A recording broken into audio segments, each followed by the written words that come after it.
brother, oh, brother, oh, brother. Good morning, good morning, good morning. We are back in action, back to the normal schedule for the remainder of this week. My apologies. I'm sure many of you over the past couple days have probably been feeling as if you're missing something. Maybe a little bit of a hole in your heart because I've been having a little bit of a hectic schedule.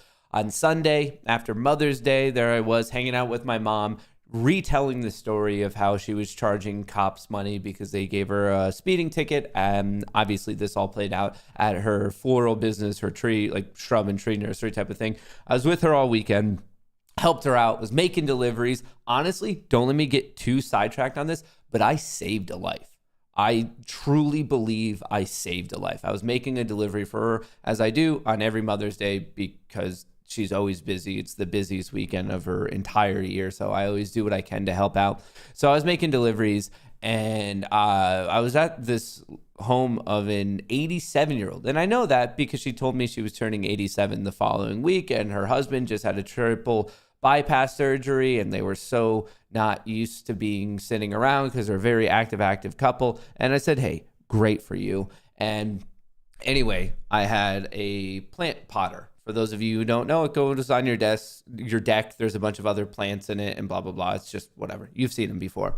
So I'm holding that and I'm talking with her, and she tried to come outside of her house onto said deck to speak with me, and just the bottom of her door frame, she tripped on that.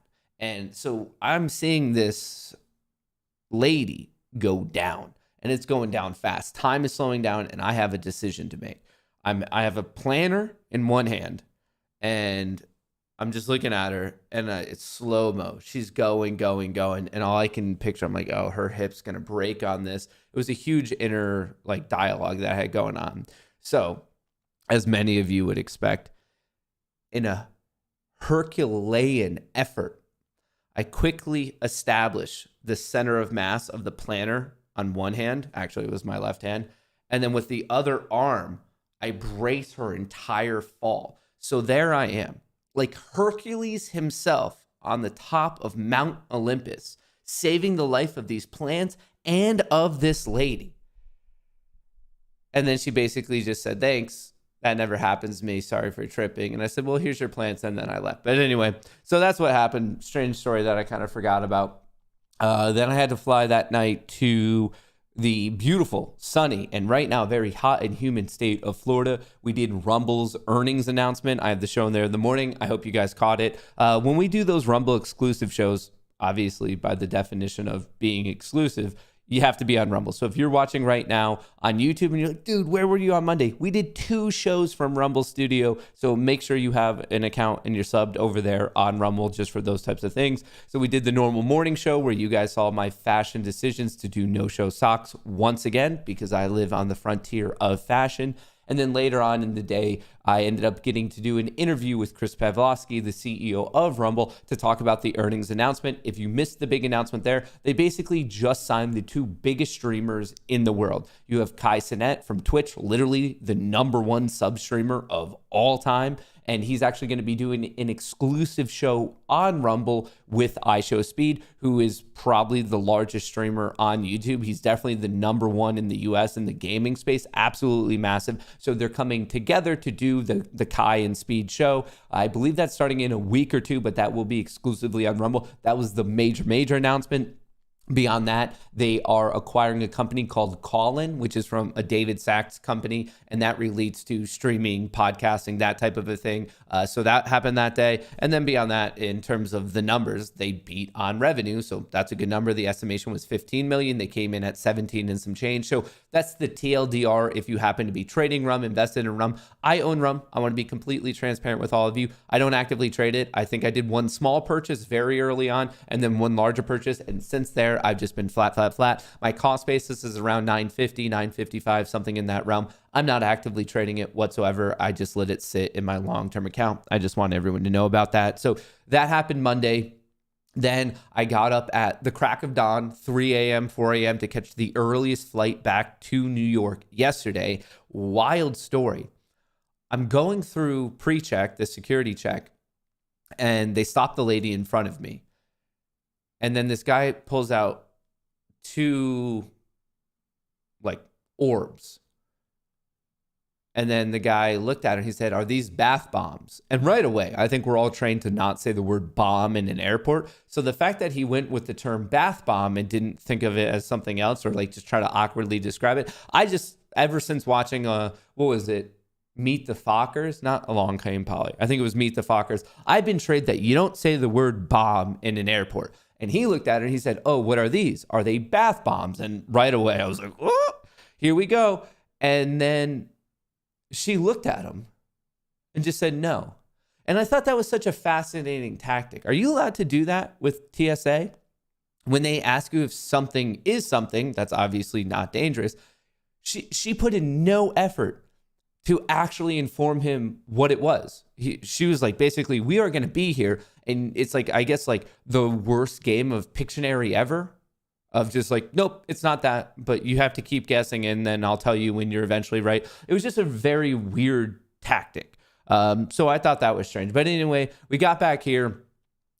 Spoke with the Street Beat team. They have some amazing things coming your way. So everyone, they are the sponsor of today's stream. That actually is just by normal scheduling, not the fact that I was speaking with them yesterday. And the things that they're rolling out with next are very cool. Sign up for Street Beat. It's free to download. It is pinned to the top of chat. It's in the description of the video. And when you use the code MATT, M-A-T-T, you'll get a free $5,000 to $5,000 depending on the size of your initial deposit. They are clearly, in terms of really robo-advisors, brokerage-esque type of things, they are very evidently the leader in the world of AI trading. So if you want to do your normal trading, AI trading, a combo of the two, or just one of them, check out StreetBeat. It is a robo-advisor. You just download it to your phone, whether you have an iPhone, an Android, whatever it is, put in the code MATT, M-A-T-T, on the very first page, and you're going to get a free $5,000 to $5,000, depending on the size of your initial deposit. Do not miss it. I'm telling you from my meeting yesterday, they have very cool things coming out. After that, we spoke with Larry Williams. Now, folks, a lot of the times when you ask me, Matt, you seem like a pretty educated dude. You know what the word didactic means because you use it a lot, and you act as if you have a didactic stream with all of us. And a lot of the times, I talk about the book that is all the way on the left, like right about there. That one. This one right here. That I'm kind of, this one. The very first one. The Long-Term Secrets of Short-Term Tradings. By far, the book that's just my favorite in the world of trading. And yeah, it has to do with like the timing and everything, but it's really the book that had a lot to do with not only why I am still a trader, but how I think about trading. And it's great. It's great. Anyway, it's written by a legendary trader. His name is Larry Williams, and he is a literal world champion trader. And the year that he won by the most, he turned $10,000 into 1.1 million. Once again, the year that he won the World Trading Championship by the most, he turned $10,000 into 1.1 million. And obviously I look up to him. I met him in person when I was telling you guys at the Bloomberg event a couple of weeks ago. And when I was there, I was like, "Hey, would you ever be interested in doing an interview?" Well, things came together yesterday and I was able to interview him. So that interview will be coming out this weekend. Very cool dude. Absolutely legendary trader. And we kind of went over his backstory, and then really we dove into his own advice and tips and everything like that he would give to anyone who's in the retail trading community. I absolutely know. I promise you, you will love the interview. It's coming out this weekend. And then after that, I don't know if you guys missed it, but I ended up going on Yahoo Finance yesterday. So that video is on my channel. It's on Yahoo's channel. So check that out if you feel inclined to do it. I got to get some digs in against political insider trading, especially during the whole regional banking crisis debacle. So check that out. It is up on the channel. It's on Rumble. It's on YouTube. Check that out. And with all that being said, that kind of led us to this moment. So after sleeping for like about 14 hours straight, because I've been so sleep deprived, I'm ready to go. I'm ready to rip it again. So it will be a normal schedule for the remainder of this week. Once again, my sincerest apologies to anyone who feels like I let you down a little bit. I didn't mean to ghost you. It wasn't that at all. We've been having a great relationship, and I was a little busy. And I'm not using this whole like, oh, I'm a career woman type of a thing, and like, I just don't want you to get in the way of my career. It's not that at all. I was legitimately busy, but I'm happy to be here, and we could go back to the relationship that we had. So we're going to be rocking it, obviously. Today, we're going to be getting into what's going on in the overall market. It feels as if I'm going to have to cut my Western Alliance position. If you've been paying attention to me at any amount of time over the past 2 weeks, you know I've been betting against Western Alliance based on some news that came out after the market closed yesterday. I might be having to cut that position, so I want to talk about it with all of you. I could either hedge it. I have a lot of puts. I can sell puts to hedge it. Or if I want to be a super degenerate, I could bet on the bounce back and actually get calls on Western Alliance. So I want to see not only the price action today, but I wanted to talk with you all about it so we get movement in the world of regional banking. The other big thing going on right now is the debt limit and the ceiling and what's going on with McCarthy and Biden. So if you were paying attention to the overall market yesterday, you know right before that bell went dingity ding ding ding, the final 15 minutes, the market vomited. It was like me going backwards and upside down on a roller coaster. It was not a pretty sight. And the reason for that is because there was a public statement from Biden's camp saying, hey, I actually have to cut my international trip short so I can have more time to get this whole debt limit situation figured out. And obviously that was perceived by the public to be like, whoa, if you're making these other changes, he was supposed to do a 10-day trip in Asia for any of those of you who want the exact details. But that's just like a bad look. It's definitely a bad vibe, bad look, bad vibe that it went that way. So that caused the market to sell off. But then we got a recovery in the post-market and the pre-market session because McCarthy and other political people were basically saying, hey, we're pretty hopeful that we'll have some sort of deal struck here. So negative day yesterday, popping in post-market, popping in pre-market. And then that leads us to today, where right now in pre-market, we're looking pretty strong. The SPY is currently above 412. But I do want to let you know that seasonality of today is very weak, very weak. The bears from a seasonal perspective definitely dominate this day. So we're going to be getting into that. And then I want to talk a little bit about what's going on inflation. Those are the three major overall market things: the regional banking crisis, what's going on with the debt ceiling, and what's going on with inflation / the Fed. Then when we get a little bit more microscopic, I want to talk about Target's earnings. They actually beat on top and bottom line. Target, the last time I checked it, was up in pre-market trading.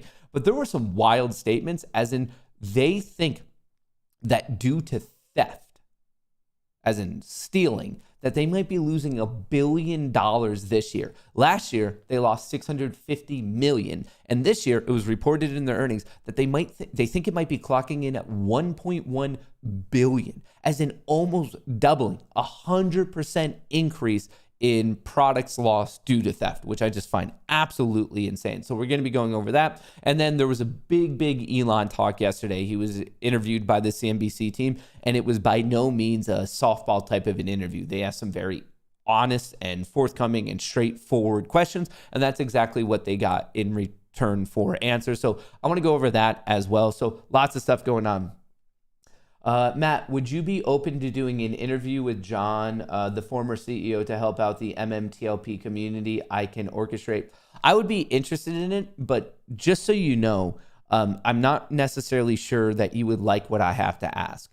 It wouldn't just be like a hopium thing of, hey, the MMTLP community is so great and they're 100% right on everything and they've been screwed over. It wouldn't go like that. I think that is part of the truth. I really do. But I think also John and then George, John is from TRCH and then George is obviously from MMAT. I think they both also have a lot to answer for. So if you go out of your way to orchestrate that, I'll do it. But understand that some of the questions you're not going to like, and you're probably not going to like some of the answers. And the only reason I'm warning you of this is because obviously I've been through the gauntlet with the GME and the AMC community, and I'm well aware that all that community wants is hopium 100% of the time. So if you want 100% of hopium all the time for MMTLP, it's not going to be that. It's going to be like honest. There's going to be things that you like and you want the message to get out there. And then there's going to be some things that you don't like. So before you set it up, you need to think about that. Like you very much need to think about that. John does not have the best pass. TRCH was not a fundamentally sound company. Like, there's going to be things in there that you're not going to like. So I'm just throwing that out there. So up to you. If you're cool with that, we can do something for sure.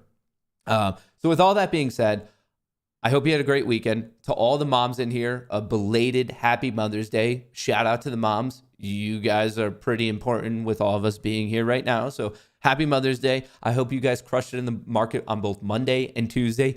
The market has violently gone nowhere, has volatilely gone absolutely nowhere. We're still in a range bound. We're actually in a range within a larger range. So we just have no nice trend right now. So honestly, this is probably a period where people should be trading less. I know many of you still are degenerately hopping into zero DTE options. And if you're doing that, I hope you're crushing that. I want you to be making money. So we're going to do some support, some resistance, some trend lines, some overall talk, and get everyone ready for the day. Folks, I appreciate you. Shout out to StreetBeat for sponsoring today's stream. If you haven't already, it's free to download. You have absolutely no reason to get onto StreetBeat. And I'm getting more and more questions about this. But yes, it is available in Europe. If you're watching this right now from Europe and you're just thinking that's a US brokerage type of a thing, no, it is in Europe. It is in the US, so you can download it as well. Free $5,000 to $5,000 depending on the size of your initial deposit. The download is free. Yes, you can buy and sell stock the way you normally would, but on top of it, you can create your own AI strategies. And from there, they already have some pre-made ones if you so choose to use that as well. I think it's awesome. And I also know from our conversation yesterday that very, very, very cool things are coming down the pipeline that you are 100% going to want to take advantage of. I highly recommend you all check out what is going on with StreetBeat. Just download the app or click on the link pinned to the top of chat in the description of the video. And with all that being said, let's get to the show. Stock futures rise on Wall Street focuses on debt ceiling negotiations. So there's going to be some discussions today. Allegedly, we have the big fancy bank people meeting with the government today. And then also the big fancy bank people are apparently going to be meeting with Janet Yellen, the Treasury Secretary, tomorrow. So movement there. We also know that Biden and McCarthy were talking yesterday. Well, the whole teams were after working all weekend. And the big update from there is basically that Biden is going to be cutting his international travel short to help with this, because remember, from the Treasury Secretary Yellen, allegedly we're running out of money at the start of June. Now, I was reading about some people who are far more informed about politics than I am, and apparently there is a way for them to get like an emergency funding type of a thing. I don't mean that literally like emergency funding from the government, but there is apparently a way where they can get an extension for all this till July. So I wouldn't be like, oh, like if we don't get things figured out by June 1, like we're absolutely screwed. I don't think that that's necessarily true.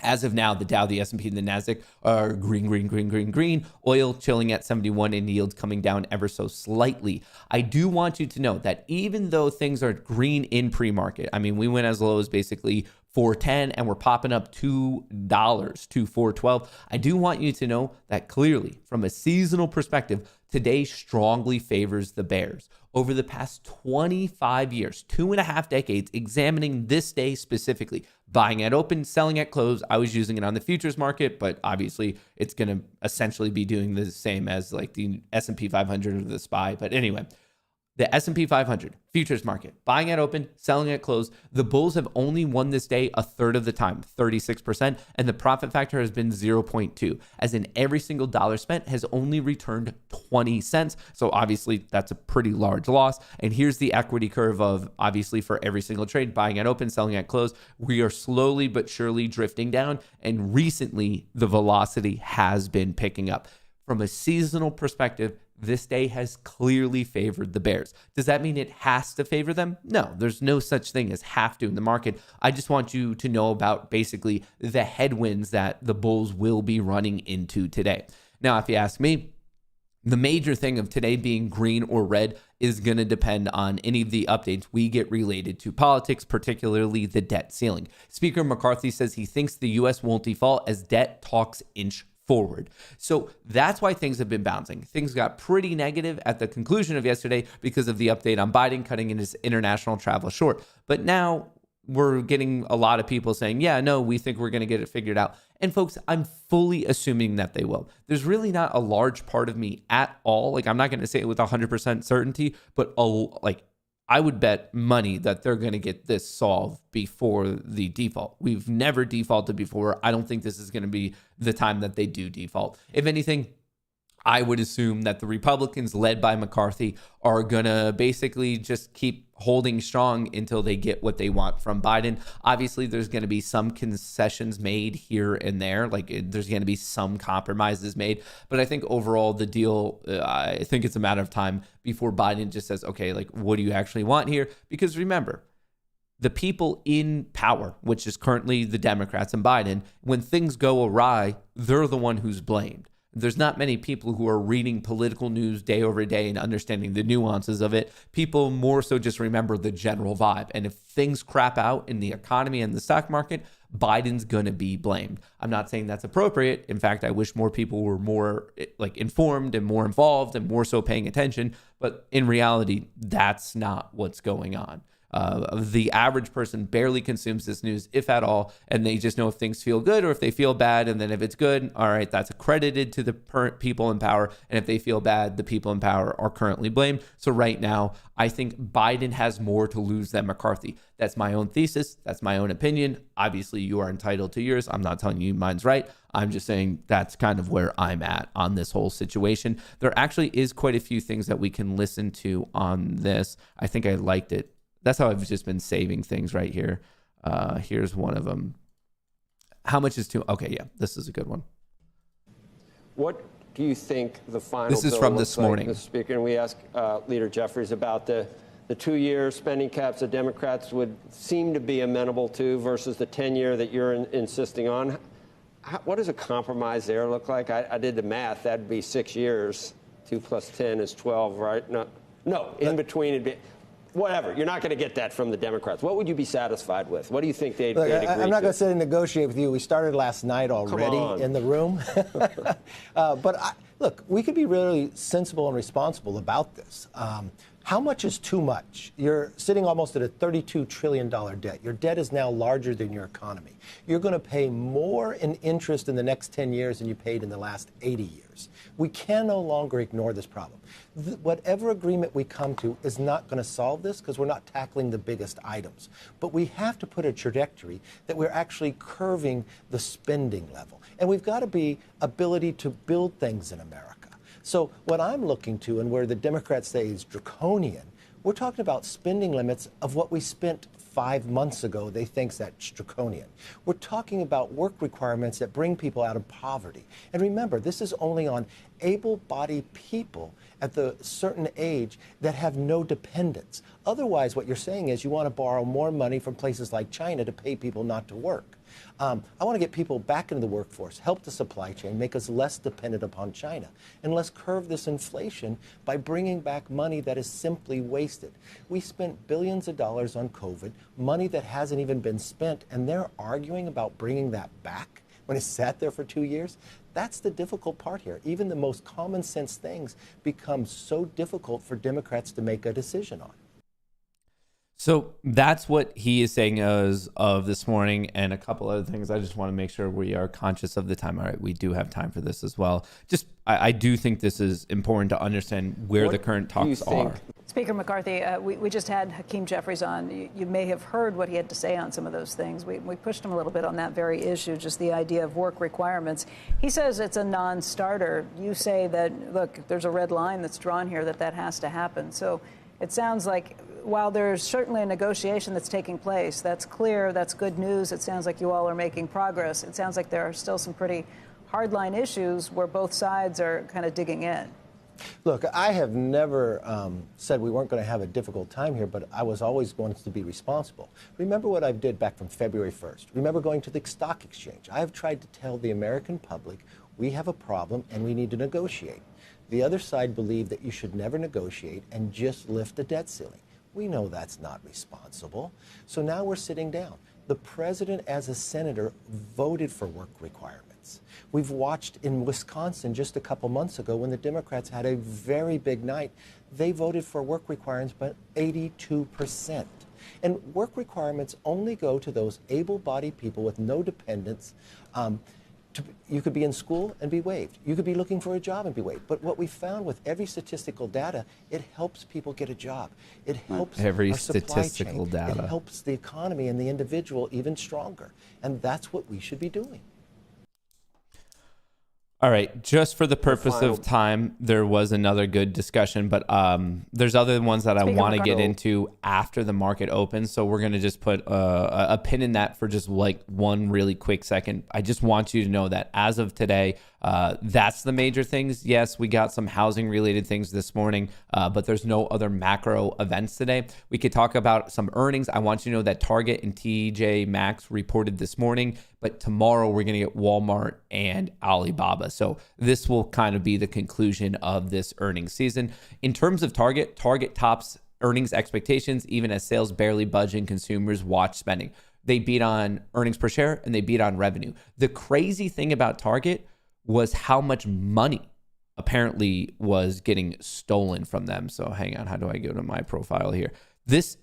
I was just blown away. First of all, Target beat, sales beat, Target's beat, like good numbers. That's why it's up. But this is what I found to be absolutely insane. Target just reported that they will lose an additional $500 million to theft this year when compared to 2022. In 2022, they lost $650 million in theft, meaning this year's theft will exceed $1 billion. Also in 2022, Walmart lost nearly $3 billion to theft, leading to potential price increases. Retail theft has skyrocketed over the last 2 years. Inflation and higher interest rates have left many consumers in desperate situations. When do we start calling this a recession? How crazy is that? They're going to lose over $1 billion because of theft. Wanted to share that. Super sad situation. Absolutely crazy. I want to talk about Western Alliance, WAL. I do own puts on it as of now, but it feels as if I have to make decisions today.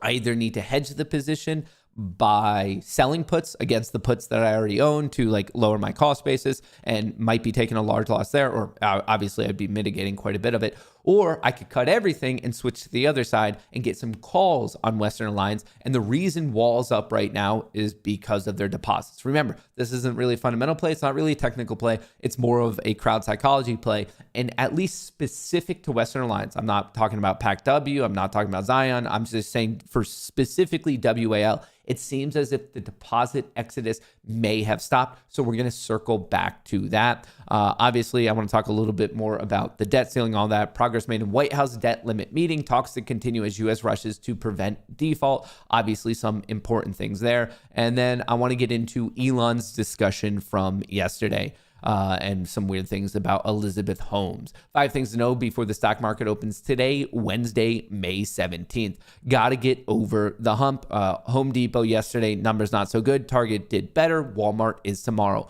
On the mark, Target did crush it. I'll say what I want. We're circling back to that with Elon. A little progress referring to the debt limit. At first, people were worried, but then pre and post market, things have been recovering. Grain deals set to expire. That not particularly for us. And oh yeah, the NBA stuff, that's getting absolutely wild, but kind of out of the scope of our current discussion. So with that being said, I do want to see what you guys are saying. 57% of you are voting green right now, that you think it's going to be a green opening or a green day in the market. We shall see here. I'm dropping to the 1 minute on everything just so we can see the open. There has been positivity without a doubt. How much of a degenerate do I want to be today? How much of a degenerate? We haven't done it in a while where I let you guys control my account, but maybe today is one of those days. What time is it? All right. Here's what we're going to do.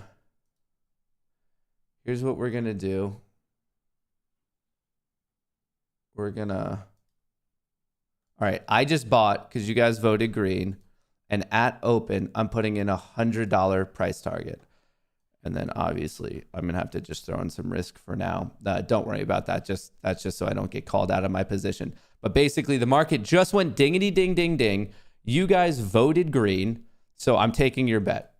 I'm basically praying that it goes up just 2 right here so I can make $100. And you guys better be right, or I'm going to be really angry. 57% of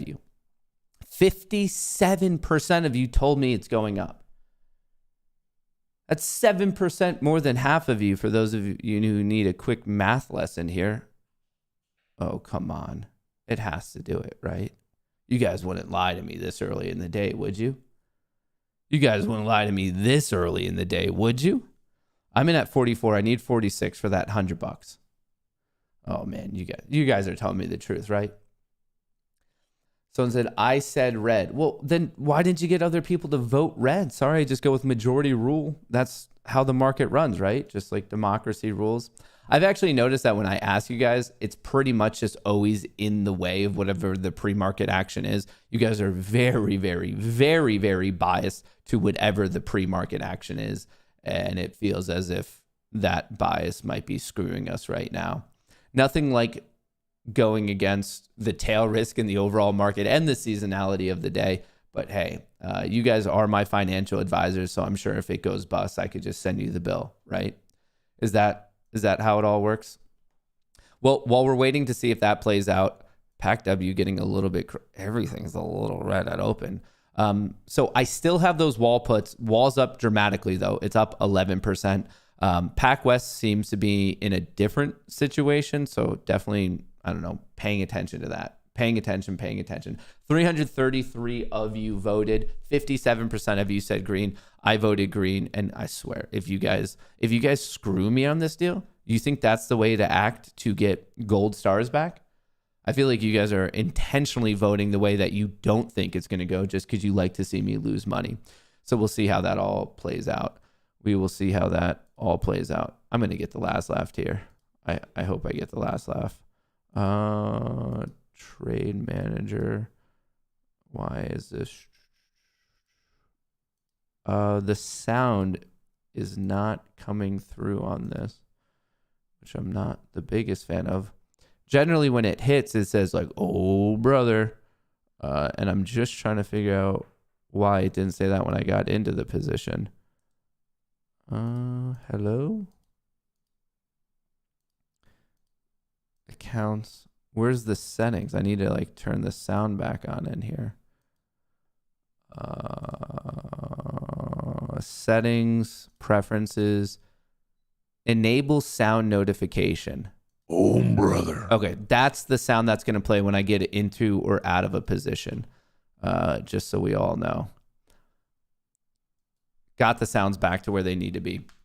Oh, obviously, I forgot to shout this out. Let me know what you guys want up. I have wall up there where you are going to be going over the news, but the TLDR of why Western Alliance, one of the regional banks, I believe this one's particularly in Arizona, why it is up right now to the tune of 11% is because yesterday, after the market closed, they reported pretty solid numbers in terms of their user client deposits. As in, at least as of recent, there hasn't been a continuation in the deposit exodus. So that's why Western Alliance is up. And then obviously you're getting some sympathy plays elsewhere, such as PAC West, KRE. But the real news is because of Western Alliance. What was that? Did you guys see that jolt? Looks like it was a misprint. I'm not seeing it in the futures market as well. A strange jolt for sure. All right, Tesla may be turning around. PAC West, a little bit of green. Western Alliance, okay. Are we moving? Are we grooving? Are we moving? Are we grooving? Let's see if we could do this thing. I'm not even break even yet. I was going to bring up the account, but we're not break even. Not yet, at least. Not yet. In terms of the SPY, I just really want to point out how we are still the definition of range bound. So there is this overall range from 404 basically up to 415, 416. And now that's a range that we've been in. But recently we've been in a range within a range. And this range essentially goes from 410 to 413 that we're trapped within the day from Friday, May 5th. From Friday, May 5th till now, we've essentially done squat. So we're like an inside day. This might be a third inside day in a row. This type of consolidation is actually a pretty notable statistical abnormality. This type of stuff does not happen that often. An inside day and another inside day. So markets ebb and flow. It's not really causing me to freak out in any specific way. We're just kind of waiting. All we can do is wait around, be patient. You can't force the break to come. This is definitely a data misprint, just so you know. We didn't actually go as low as 411.20 during the trading session today. I just want everyone to know that. A little bit of a misprint, and you could see that on the futures market. See how this is still the S&P 500, and this is the open right here, 930, just down a little bit, maybe popping. Because of you folks, I got in at 44. Ooh, are we swinging back around now? If you guys screw me out of my $100 this early in the morning, I'm not going to be a happy camper. That's for sure. Tesla chilling at 167. Remember, there's both an upside and a downside gap fill on Tesla. Another thing I want to point out is that NVIDIA is just a runaway train. For whatever reason, NVIDIA simply does not stop, chilling at 295. AMD has even been holding its breakout. It's above 101. Microsoft, Apple doing pretty well. Microsoft's at 313. Microsoft is the number 2 company in the entire world, while Apple is the number 1 company based on market cap in the entire world. Apple, I do want to point out on the daily chart that Apple might be setting up for a very interesting downside play, just because I'm looking at this. I even have the alert set at 171. It's the low from the gap up on Friday, May the 5th. Obviously, it is also roughly aligning with this trend line. If it can't hold that, we might be talking about a very quick trade down to 167. I'm not calling for the collapse of Apple. In fact, I think that'd be really silly. But in terms of just cleaning up the chart, the fact that it's already run so much, we might have an opportunity for a little bit of some downside action from 171 to 167. That's exactly why I thought I had an alert set at this level. If I don't, I should set it up at alert. Add alert. Okay, yeah. The alert is set. I'm looking for the breakdown and the actual hold. I don't want it to be a fake out breakdown because there is support. It could totally bounce. But if we see some weakness, the risk, maybe not the most ideal, because it's like a 1-to-1 risk and generally better setups. I just want to bring that to your attention. This is what Tesla's looking like on the daily chart. Almost got the upside gap fill to 177.65, and since then sold off, got rejected hard after that gap up, and now we've just been kind of going nowhere like the overall market. Rum got smacked at the $10 trend line, just a key psychological level, going flat ever since then. What else do we want to see? The Q's very strong. The tech sector, the NASDAQ, is basically what's been keeping things alive, really, in terms of the overall market. I mean, let's do a quick run through of all these. You've seen Apple ripping, bottom left, top right. You've seen NVIDIA, bottom left, top right. You've seen Meta, bottom left, top right. Tesla, not as good. Amazon, bottom left, top right. Google, bottom left, top right. You're starting to get the vibe that these large mega cap tech plays have all been performing, which is exactly why the Qs have been performing. We were watching this close at 321 and then really kind of confirmation on the breakout of 324, now trading at 328. So if you were bullish on that, obviously it paid out for you pretty well. So I hope you're doing well there. I personally didn't take that trade, but obviously you could just see from the levels we were watching the breakout and we were looking for confirmation, which came really on Wednesday, May 10th, and you could have been holding it ever since then. Crushing it there. Let's check in on crypto. Bitcoin, I still think we see a shoulder, head, shoulder. This could have been a fake out breakdown. Obviously, fake out breakdowns are inherently bullish, but the fake out part, that bounce back, didn't really seem to hold for that long, and we are coming back down, testing this level. So I'd be watching 26.5 thousand on Bitcoin. Pepe, I don't know if it's ever going to get a second win. Obviously, meme mania ripped it super high, and ever since then, it's got absolutely crushed. If it can stay above, 10, whatever this recent low is, it would have a shot. That's how I would look at it from just a super basic technical analysis standpoint, but I'd be watching that $10 level. How are we looking at opening? ES looking a little heavy. Wall going flat from its opening. PACW a little bit down. Apple pretty much flat. So right now, things kind of have a flat type of a vibe. A flat type of a vibe. In terms of scheduled announcements, those market event announcements, there's no more scheduled for today. We had building permits and maybe housing starts at 8:30 this morning, but that's the only thing that was scheduled. If I had to bet here, I would bet that we might be getting some sort of a update on the whole debt limit, debt ceiling type of talk. So I'd be paying attention to that. I'd be making sure I'm paying attention to whatever your favorite news source is, essentially, especially if you can find a timely one about what is going on today. Let me check the 15-minute chart. I just want to see more of the short-term trend. Red, blue, white. So we're not really matched up right now. The way I like to look at it, and these are just very, very simple EMAs, exponential moving averages, red, white, and blue to the upside. Obviously, that means we have bullish momentum, especially if you're looking for a trend following thing. But then also if you have a distress flag, red, white, and blue upside down, as in red on the bottom, then white, then blue, that's obviously a little bit more of a bearish scenario. So with this, the blue's in the middle. So right now, just not the strongest trend. You could see pretty much all day yesterday, red, white, and blue, upside down, distress flag. We sold. And then pretty much things got a little bit messy early this morning on the recovery. And right now, the EMAs are just not they're not showing anything that strong. So you might want to wait. And it depends on your time frame. I'm looking at the 15-minute because I still consider that to be a short time frame. You might be looking at something like the 1 minute, red, white, and blue, upside down. You could be looking at the 3-minute, red, white, and blue. That's actually to the upside right now. 5-minute, red, white, and blue. That's to the upside. So depending on your time frame, it's very easy to find something, I guess, that is supporting your bias. So be careful with it. But I personally, especially if I'm doing a day trade or a very short swing trade, like maybe 1 or 2 or 3 days, something like that, I would be looking more at the 15-minute. I'd be paying attention to the 30-minute. I'd even maybe be looking at the 2-hour. I'm not telling you that one time frame is better than the other because I don't actually believe that.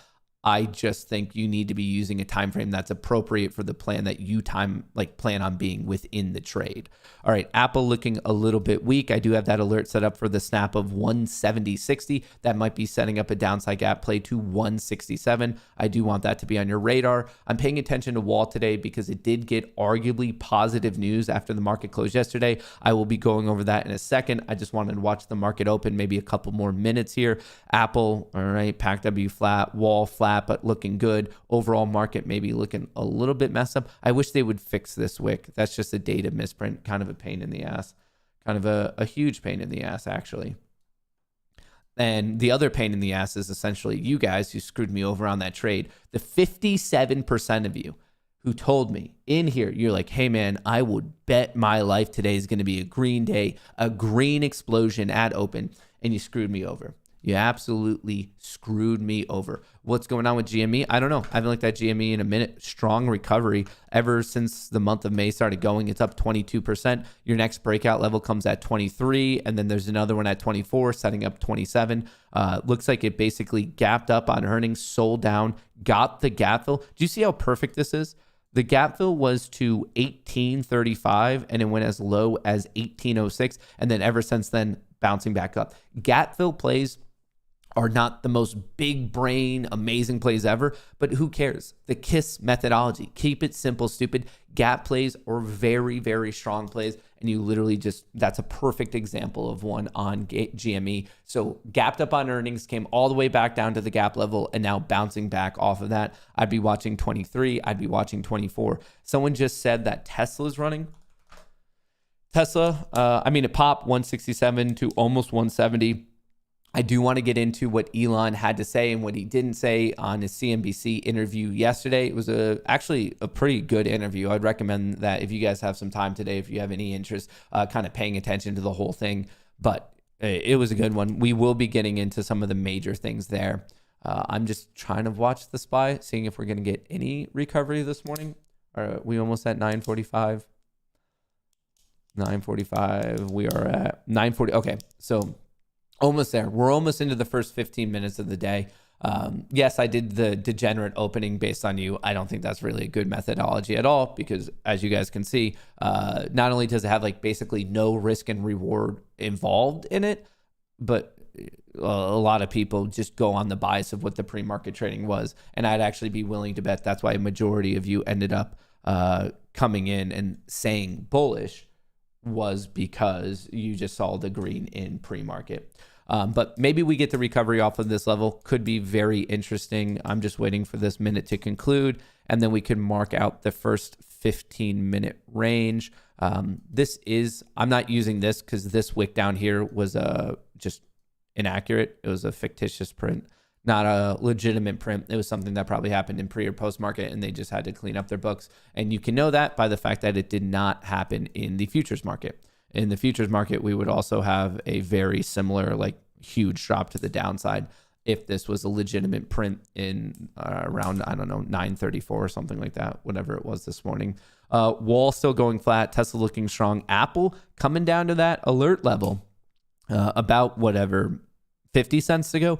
170.60 is the level on Apple, where if we break that and don't hold, there might be that gap fill to 167. Just to show you, as I was doing some chart review here, it's actually going to be a lot cleaner on this chart. Where's Apple? Here's Apple.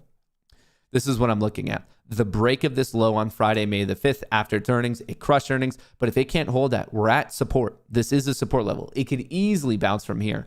But I think there's a trade here. I'm not necessarily saying it's going to be the bullish trade. I'm not necessarily saying it's going to be the bearish trade, but I think we are being set up with an opportunity. You could play the bounce back and probably target 175, 176, or if it breaks, we could play the gap fill to 167. I am not biased in the bullish or the bearish direction on Apple. I don't really care. It doesn't matter to me. I'm just saying we are getting set up with an opportunity, a bounce reversion or a breakdown gap fill. There is about to be a play on Apple. Once again, I have no clue what it will be. If you're like, well, hey, like which way do you think's more favorable? I would actually say bearish, and that's just because the seasonality of where we are in the month of May. That's my only reasoning. Long term, I'm super supportive of Apple, but if we were talking about just this one move at 171, are we going to go to 176? Or are we going to go to 167? I would think that it's more likely to go to 167 just because the seasonality, but I'm saying that with like just only like a slight ounce of leaning that way. In reality, it doesn't really matter to me. I'm more so just pointing out that we might have an interesting play there. Thoughts on Rum? I'm in Rum. I'm investing in it. I don't actively trade it. It's in my long-term account. My average is around 950, 955, so I'm basically break even right now. I like it as a long-term prospect. That's my own opinion. Some people don't like it. I think they're going to get burned. That's my own opinion. I know the utilization on the company is maxed out, which tells me that if it gets going, if it breaks above 10 and specifically above 1050, we know that a decent amount of shorts on a low float stock will be underwater. So it could be explosive and more of a short-term move, but that's not why I'm interested in it. I think Rumble, in my opinion, has a very good shot at becoming a legitimate technical player, obviously, like within the tech industry years out. So I just want to get in early and hold. Like, I'm sure these types of discussions were held early on when people were talking about Apple, when they were talking about Microsoft, when they were talking about Google. So for me, I'm just basically hoping that that ends up actually legitimately playing out with Rumble. Obviously, it's no guarantee, but I think there's a shot that that could go that way. The SPY is, did you guys fuck me on this? On the SPY here? Do I have to now quickly switch it and play it the other way? You guys telling me, oh yeah, like we're super positive that it's gonna be bullish, Matt. Like, go, Matt, like crush it, be bullish. I kind of want to kick out 57% of you. I think I might just arbitrarily go through the chat list today, just in a fit of anger, and kick out every other person in here who led me awry. So that's kind of where my mindset is at with all of you folks today. But we'll see. Maybe patience will play. Maybe patience will play. C3 AI seems to be having a pretty good day.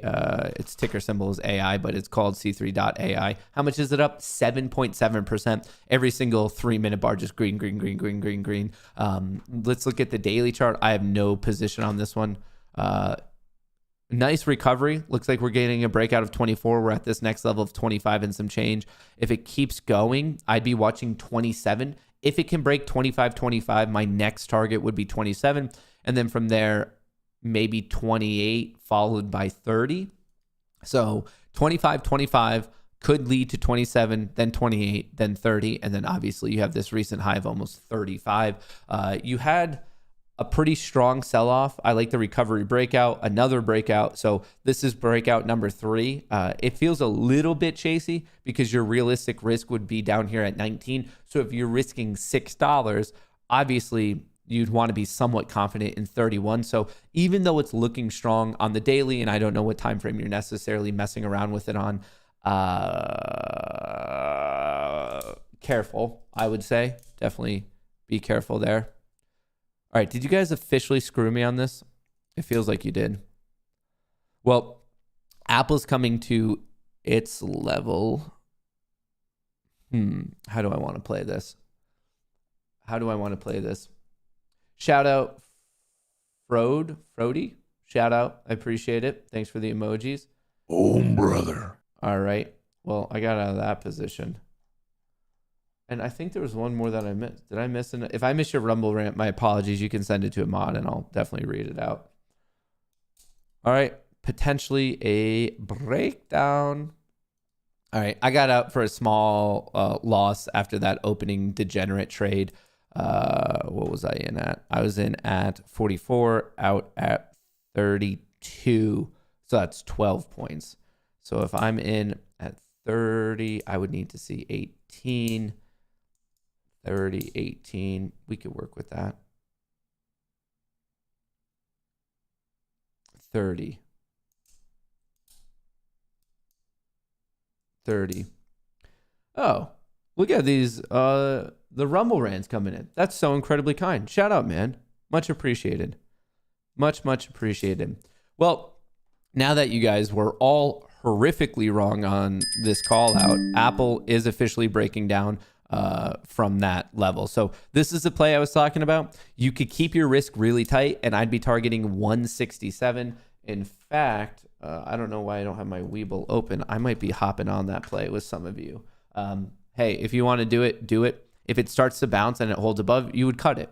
Obviously, there's always going to be somewhat of risk in these types of plays. It's all about your risk management. That's the easiest way for me to word any of this. Options buying power. I have 1.7K. 1.7K. All right. AAPL. Options. Single. The 19th. What is the 19th? 19th. Maybe I'll do.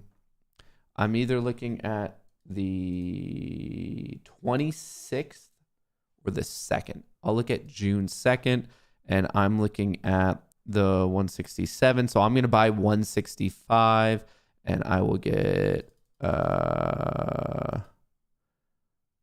for $1. Buy.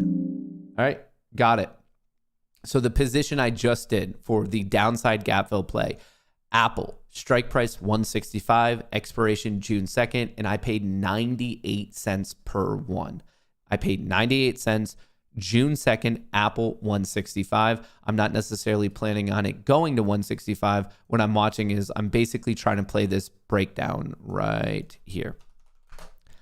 This breakdown right here. It broke the low of Friday, May the 2nd. If it starts to bounce here, if it's bouncing off of that, if we get a recovery, like let's just say above 172, I'm cutting it. I'm keeping my risk as close as I possibly can. And my target is this downside gap fill 167. That's literally the play I just did. This is a technical play. This isn't me with a thesis on the debt limit. This isn't a thesis on inflation. This isn't a thesis on really any macro thing. It's literally just a technical breakdown play.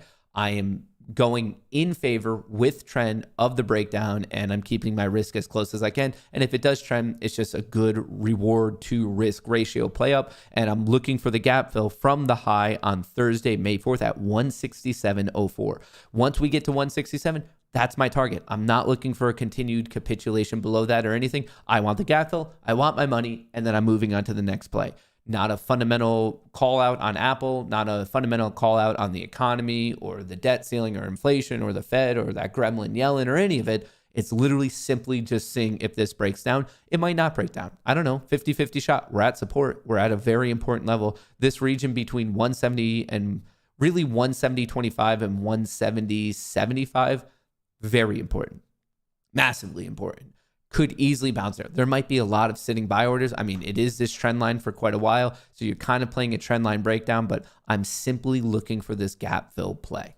Easy peasy lemon squeezies. AI bending back over, Tesla having a really good day. Of course, right when I get involved with Apple, at least on the short time frame. But remember, this isn't a day trade. It might end up being a day trade if we get to 167 today, but I'm not. That's why I got June 2nd. If this needs a week or two to play out, I'm letting it play out. Matt, I usually watch your streams on my Samsung TV. Do you know if Rumble will ever create an app for Samsung Smart TV? That's a great question, Max. Actually, they discussed that in their earnings call. Those types of apps are referred to as OTT. All those apps on your like TV, if you have a smart TV, are called OTT apps. And that is actually exactly what they were talking about. They're like, yeah, they called out Samsung and they said that they were working on it. So that should be coming at some point in the future for you, without a doubt. They have it for LG. Yeah, they're paired up with Roku right now. So wherever you get Roku, you will be able to get it. But they are getting a Samsung specific app somewhat soon. Somewhat soon. I don't know the exact time frame for you. Unfortunately, if I hear anything, obviously I'll let you know. But that is in the works. Folks, don't forget to like and subscribe, but most importantly, hit the subscribe button. Subscribe on YouTube, subscribe on Rumble. I know it's annoying to remind you all of it, but hey, I'm just going to call it out because it really does make a massive difference. Subscribe on Rumble, subscribe on YouTube, subscribe on both, especially because sometimes we're doing like particular content for that platform. So if you don't want to miss out, obviously it's free. Hit that subscribe button. Have it on my Roku TV. JTH, how are you liking that? I know it's been on Roku for a bit, and then they did a big Roku app update. Now, since the Roku app update, are you liking it more? Not seeing you on Rumble. Really? Am I not on the homepage today? Usually I'm thrown up. Yeah. If you go to rumble.com, this is us, team. We are there. Matt Kohrs. So rumble.com. If you are not subscribed on Rumble right now, it's probably one of the easiest days to find me, because if you go to rumble.com, us right here, the Goonies, we are numero uno. Just click on this one and then you hit subscribe. Easy peasy lemon squeezies. Easy peasy lemon squeezies. Oh, brother. Oh, brother. All right. That was just what in the world?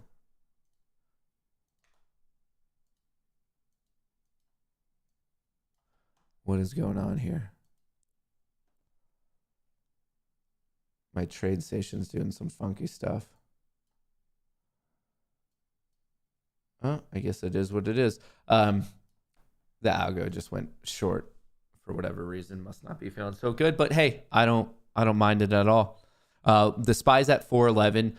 You probably already have these levels committed to memory because we've talked about them so much. Big breakdown level would be between 410.25 and 975. There's a 50-cent region of incredible support. 410.25 down to 409.75. Roughly this region. 410.25 to 309.75.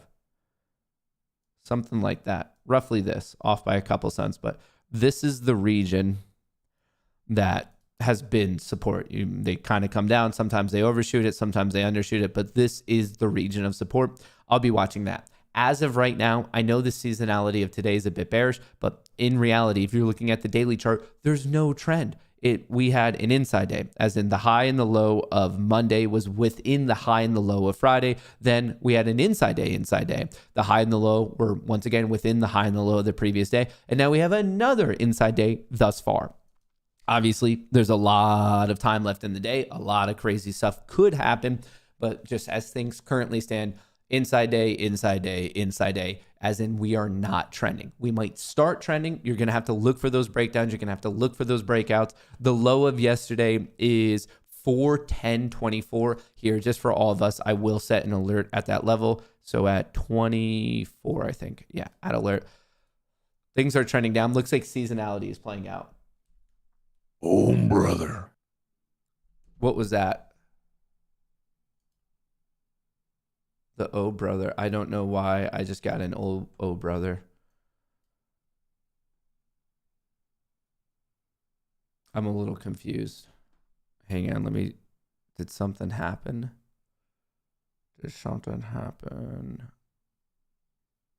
Oh, it went short on the micro contract? I thought I turned that strategy off. Hello? Yeah, no, I thought there's a strategy running right now that I did not think was running. Hang on. Studies, edit strategies, status. Close position. Yeah, take my $5. Oh, brother. All right, I locked in. I had to turn off those strategies. Studies, edit strategy. I thought these were all off, but they weren't. Oops.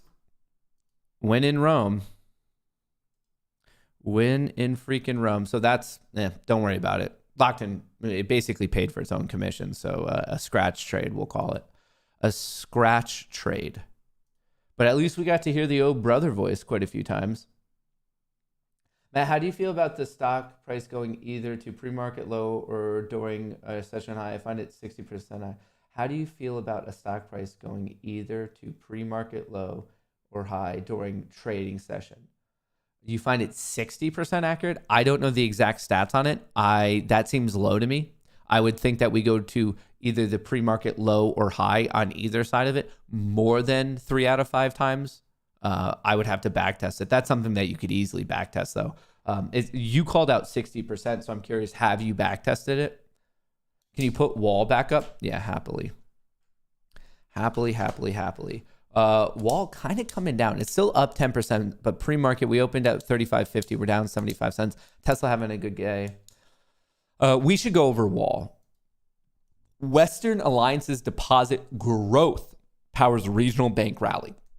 This came out. Wall did an SEC filing to release its deposit numbers. This came out when the market closed yesterday. That's why it's up right now. That's why it's really regional banking's having a good day.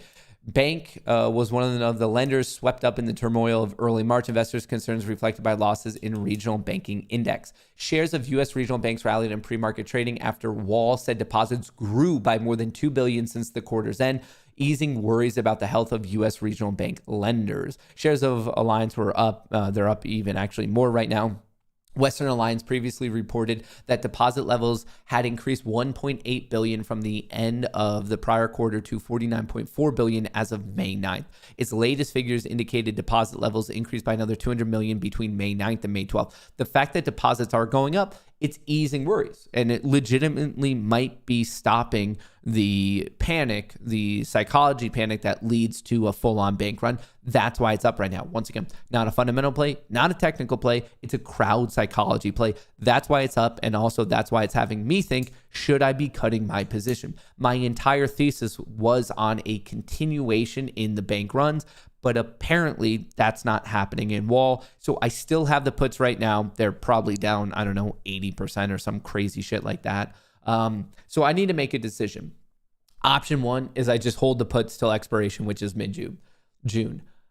Option two is I hedge the position. I bought a lot of puts so I could sell a lot of puts against the puts that I bought to lower my cost basis and take on less of a hit if it doesn't pay out. Or I could cut the position and buy calls and expect the bounce, or I could do a combo. I could buy calls and then I could also sell puts against the puts that I already own. So there's a couple things that I could do here.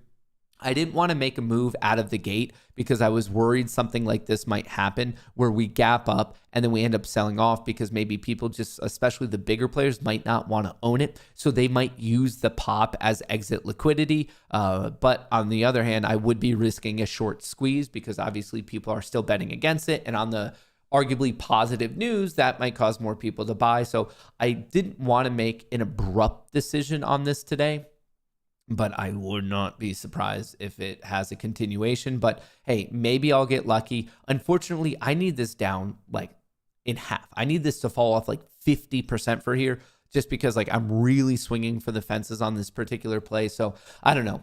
I have KRE, I have Wall, I have some of these other ones, but Wall is the one that is currently worrying me. I'm not really that worried about PacWest. PacWest, in my mind, is still pretty weak. It's below $5. If this thing snaps forward, PacWest might still be screwed, which might end up screwing over KRE. So I'm not even really that worried about KRE. The one right now in my position that I'm worried about is Wall, and I'm worried about it for what I perceive to be legitimate good reason. So I could do nothing and just bite the bullet. I could hedge it. I could go the other way and just buy calls, or I could buy calls and hedge it. There's various things I can have, but I don't really want to make a decision out of the gate. I want to see how things play out, especially because I see PacWest coming down. And if PacWest comes down, it might drag KRE with it. If KRE goes down, people literally might just be like, hey, I'm done with Western Alliance. I'm going to sell my stock. So there's a couple things to consider here. And really, that's what I wanted to share with all of you is like, I don't know. Do any of you have like particular thoughts on this? Like, are you now betting in support of Western Alliance? Are you using the pop to bet against Western Alliance?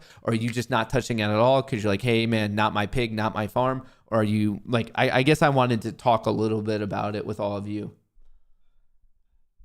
The dumpster fire Mullen stock hanging on by thread. They need the dollar by market close. Oh, is Mullen in risk of getting delisted?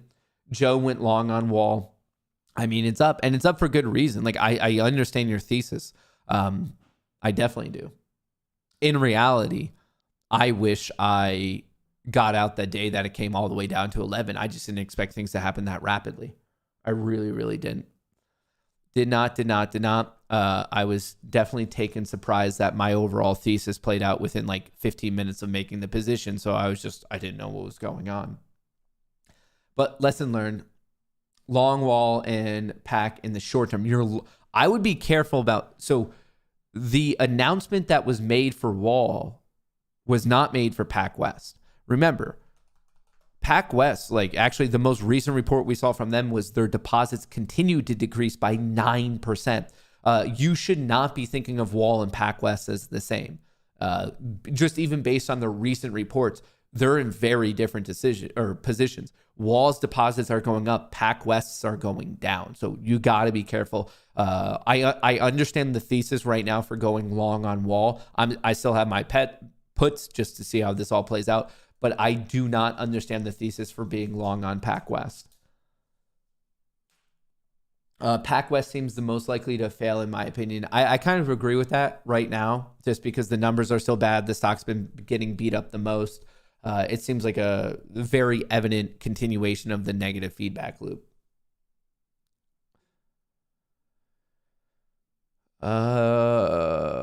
China and Illuminati have something to do with it. Do you think the Illuminati is China? Is the Illuminati even a real thing? You know? GME, pop, continuation. GME's been real strong.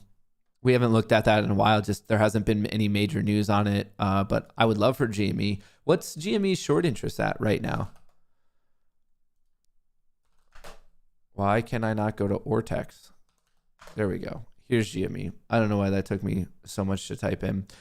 Short interest estimated to be 20%. Cost to borrow 11%. Utilization maxed out. Shares on loan 77.5 million. The live short interest, the average cost to borrow is 11%. So the cost to borrow not high really whatsoever. But there is short interest on it, not a non-negligible amount, 20%, not as high as 120% when it went crazy before, but a good momentum trade, a very good momentum trade. Bitcoin's looking weak, shoulder, head, shoulder, might be snapping. It tried to save itself right at the neckline. It bounced a little bit. It went from 25.8K to 27.7K, but quickly pushed right back down. So Bitcoin in the short term seems to be holding on just barely. Pepe, not looking good over there. Pepe's chart definitely not looking the best. SPY bouncing a little bit. GME looking good. Looks like GME might be keeping the market alive there.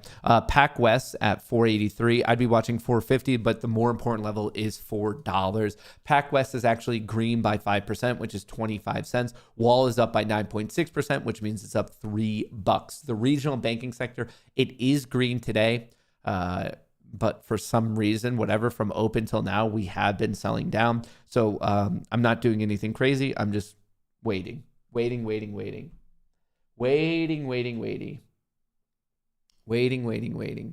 Someone just said AMC is popping. It's not. It's literally break even on the day. It's up 1 cent while Ape is down 1 cent. AMC and Ape just haven't been doing anything. There are clear supporters of it still who want to talk about it every single day, but the number of those people of who care about it on like such a short time frame, like day over day, that number of people has greatly dropped off. And you could just see that here. Like, this isn't anecdotal. I mean, let's just be, look at this. Let's go over the past 5 years. So spiked obviously in the craze, and then June when it ripped, and ever since then, and here I could go in a little bit past 12 months.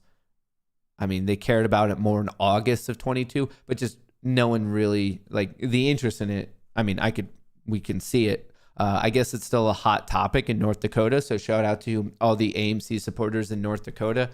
It's just not being discussed that much. The search results are simply not there. But North Dakota, I suppose, keeping it alive. North Dakota and Hawaii, you guys know where it's at. You guys know where it's at.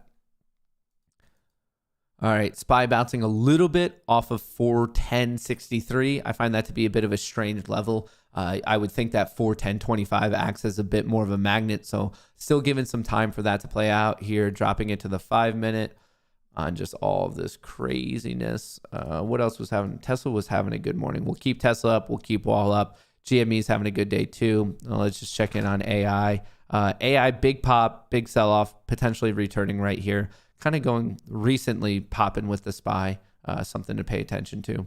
How's the dollar looking? The dollar going up and VIX going up. Definitely be paying attention to that throughout the day. Watch those VIX levels. If VIX gets above and stays above like 1825, 1850, I think that could be correlated with a pretty decent sell-off in the overall market. But the main message of today with respect to the overall market is we are still range bound. We are not trading. This is not the environment to be making like large plays. This is the environment to be making large plays when you have big swings to the upside, big swings to the downside, big swings to the upside, big swings to the downside. Not when you're chopping. This is not the time to make big directional plays and hold on to it with like all of your might, because we are simply not moving. And that's natural. Markets consolidate, they expand. They consolidate, they expand. They consolidate, they expand. This is just a classic consolidation. It's been going on for a painful amount of the time. The daily chart not going anywhere. Intraday, it's essentially purgatory because we get multi-dollar swings down, multi-dollar swings up. But by the time the day is done, it seems like we're just essentially netting out at zero. So just be patient. Wait for that trade to come to you. Kind of the way I did with Apple here. I was waiting for the breakdown. It looks weak to me in the short term, so I bought myself time. This isn't like a zero DTE type of a play. I got it on the breakdown. I know what my risk level is. I'm keeping it relatively close. I'm not afraid to re-enter if need be. But then the setup is a nice setup. The momentum's to the downside. The risk reward ratio is favorable to me, so I'm going to take it. Just the way you should play when you're dealt pocket aces playing poker. That doesn't mean you're going to win, but you should take that opportunity. I also want to clarify that the Apple situation is not as strong as being dealt pocket aces. I would say this is like a little bit not as good. The Apple play that I see right now in terms, like if I was going with this metaphor, I would say it's more of like an ace queen offsuit that you're being dealt. So still a pretty strong hand, but not the strongest. Just happy. Matt's happy to re-enter. Hey, Phil, let's not repeat that. Sometimes I say things. Sometimes my mouth moves before I think, and we get weird sound bites like that you guys like to clip. And then I have to explain it to my friends and family. And they're like, did you really say this? And I was like, I did, but there's context. And what context? I was like, I guess there really isn't context. And then they're like, we really don't want to be your friends or family anymore. Is the Illuminati a real thing? Sounds like someone who is on the inside would say that. I would love to be invited to the Illuminati. I think the reason I don't get an invite is because I'm not the best at keeping secrets. So I'd be like, hey guys, I have a meeting tonight that's very much not an Illuminati meeting. Like, I think you guys would know. I think you guys would very much know if I were in it. And because you would know, and I think they want to be a little bit more secret, they don't want to give me the invite. But hey, if the Illuminati's watching, like if you want to put me as like a trial member, maybe not give me your best secrets at first just to see, I'd put in the effort to see if I could hold the secrets. Just want to throw that out there. So we went over Western Alliance. You know what's going on there. That's why they're up in terms of from the close yesterday to where we are now. But apparently not holding. The major play that I did today was with Apple on the breakdown. We kind of pointed out those levels. Now let's talk about the debt deal. This is why the market went up. This is why the market went up after selling off into market close. The final 15 minutes of the trading day yesterday, we sold. And then post-market, pre-market trading, things are up. And it was all because of, at first, the abnormal sell to the downside was that Biden basically said, I don't want to go to Asia anymore for the full 10 days because I need to figure out the debts. And then people were like, well, hang on, that means like you're not that close then. So we sold off. And then we got a lot of talk about how, oh, well, we actually might come to some sort of deal. And this is what was said. You said earlier this week that you were still very far apart. We are. We're still very far apart at this point. Yes. What progress was made in this meeting? And you wanted to see a deal by the end of the week. Yes. Do you think a deal could be possible? It is possible to get a deal by the end of the week. It's not that difficult to get to an agreement. When you think about Limit, Save, Grow, the bill we passed, we raised the debt ceiling. We cap future spendings. We grow our spending in Congress by 1% each year. That gives you trillions of dollars of savings. We bring back money that we have already appropriated from the taxpayer that wasn't spent in a pandemic. We put in work requirements that the president voted for as a senator that in Wisconsin just a couple months ago passed by 82%. It lifts people out of poverty, put them into jobs. What that does is helps our supply chain. So no longer do we borrow money from China to pay people not to work. And the only thing we're talking about are able-bodied people with no dependents. That's all you're talking about. It's already in place in certain areas. And so then we make ourselves more energy independent. We change the red tape that we can actually build things in America. So the roads we want to build, the energy projects we want to build to become energy independent. So it lowers the price to Americans, but at the same time creates more jobs and the economy gets stronger. So a little bit of an update there. Allegedly still far away, but for whatever reason, optimistic that maybe a solution is found by the end of this week. Pay attention to that. When it is announced that an agreement's made, I would expect that to be, at least for some small portion of time, at a minimum, to be positive news for the market. In terms of just some other things that I thought were interested, wanted to share with you very quickly. UBS expects $17 billion hit from Credit Suisse rescue, flags hasty due diligence. I find that strange when they only paid $3.4 billion. So if you pay $3.4 billion, how do you lose $17 billion? Like, I'm not saying that I am by any means like a mathematician here, but when you pay $3.4 billion for something, how does it cost? Like, were they really ordering that much Uber Eats during the negotiations on the weekend? Like, did they add another 14 bill in Uber Eats? I'm gonna need some brainiac to explain that to me. Someone's gonna have to explain that one to me.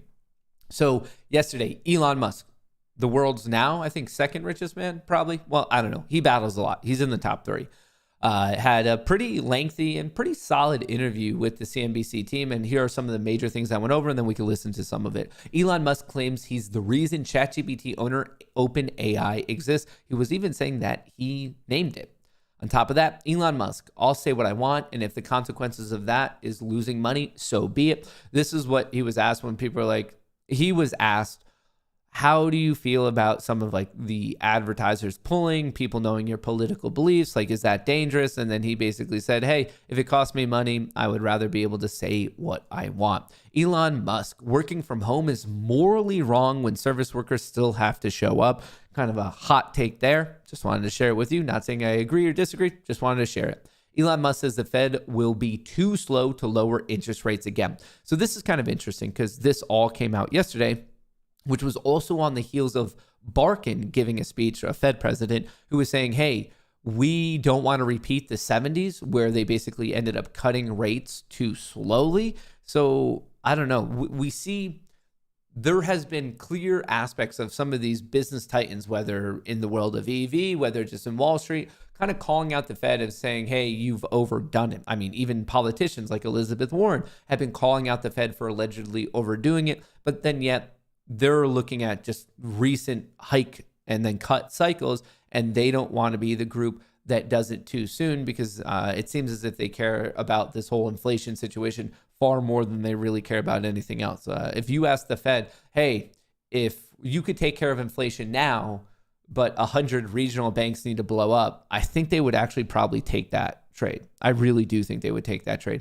It seems like to them, paramount, it is inflation, and they definitely don't want to go into a stagflationary situation, but we will have to wait and see how that plays out. Elizabeth Holmes, for those of you who know her story, she's from Theranos, one of the biggest business blow-ups, potential criminal activity, like really in recent history.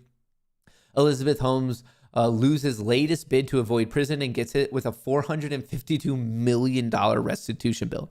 When you have bills like that, or Billy McFarland from Fire Festival, who I think has like a $30 million bill, like what? Do they just garnish your wages 100% of the time for the remainder of your life? Like, I don't understand how anyone's ever paid back from that. So anyway, she was trying to get out of jail for the time being, and a last-minute legal maneuver to delay the start of her 11-year sentence. But they said, no way, Jose, basically. So some wild stuff. And then, the CEO, Sonny Balwani, he got 13 years. I guess he did more crime. Hi, Melissa. Elizabeth Holmes was, of course, the public face and voice of Theranos, but her mentor and ex-boyfriend Sonny Balwani will do more prison time based on the sentence that Judge Edward Davila just handed down, just shy of 13 years in prison for Sonny Balwani. Elizabeth Holmes, remember, last month was sentenced to 11 years, 3 months. Judge Edward Davila said that Sonny Balwani perpetuated it and suggested that it was greed that motivated this. Balwani's attorneys had argued that he had put nearly $5 million of his own money into the company. He lost it all. But the prosecution argued that he only put that money in because he thought he was going to take billions out as a result of this fraud.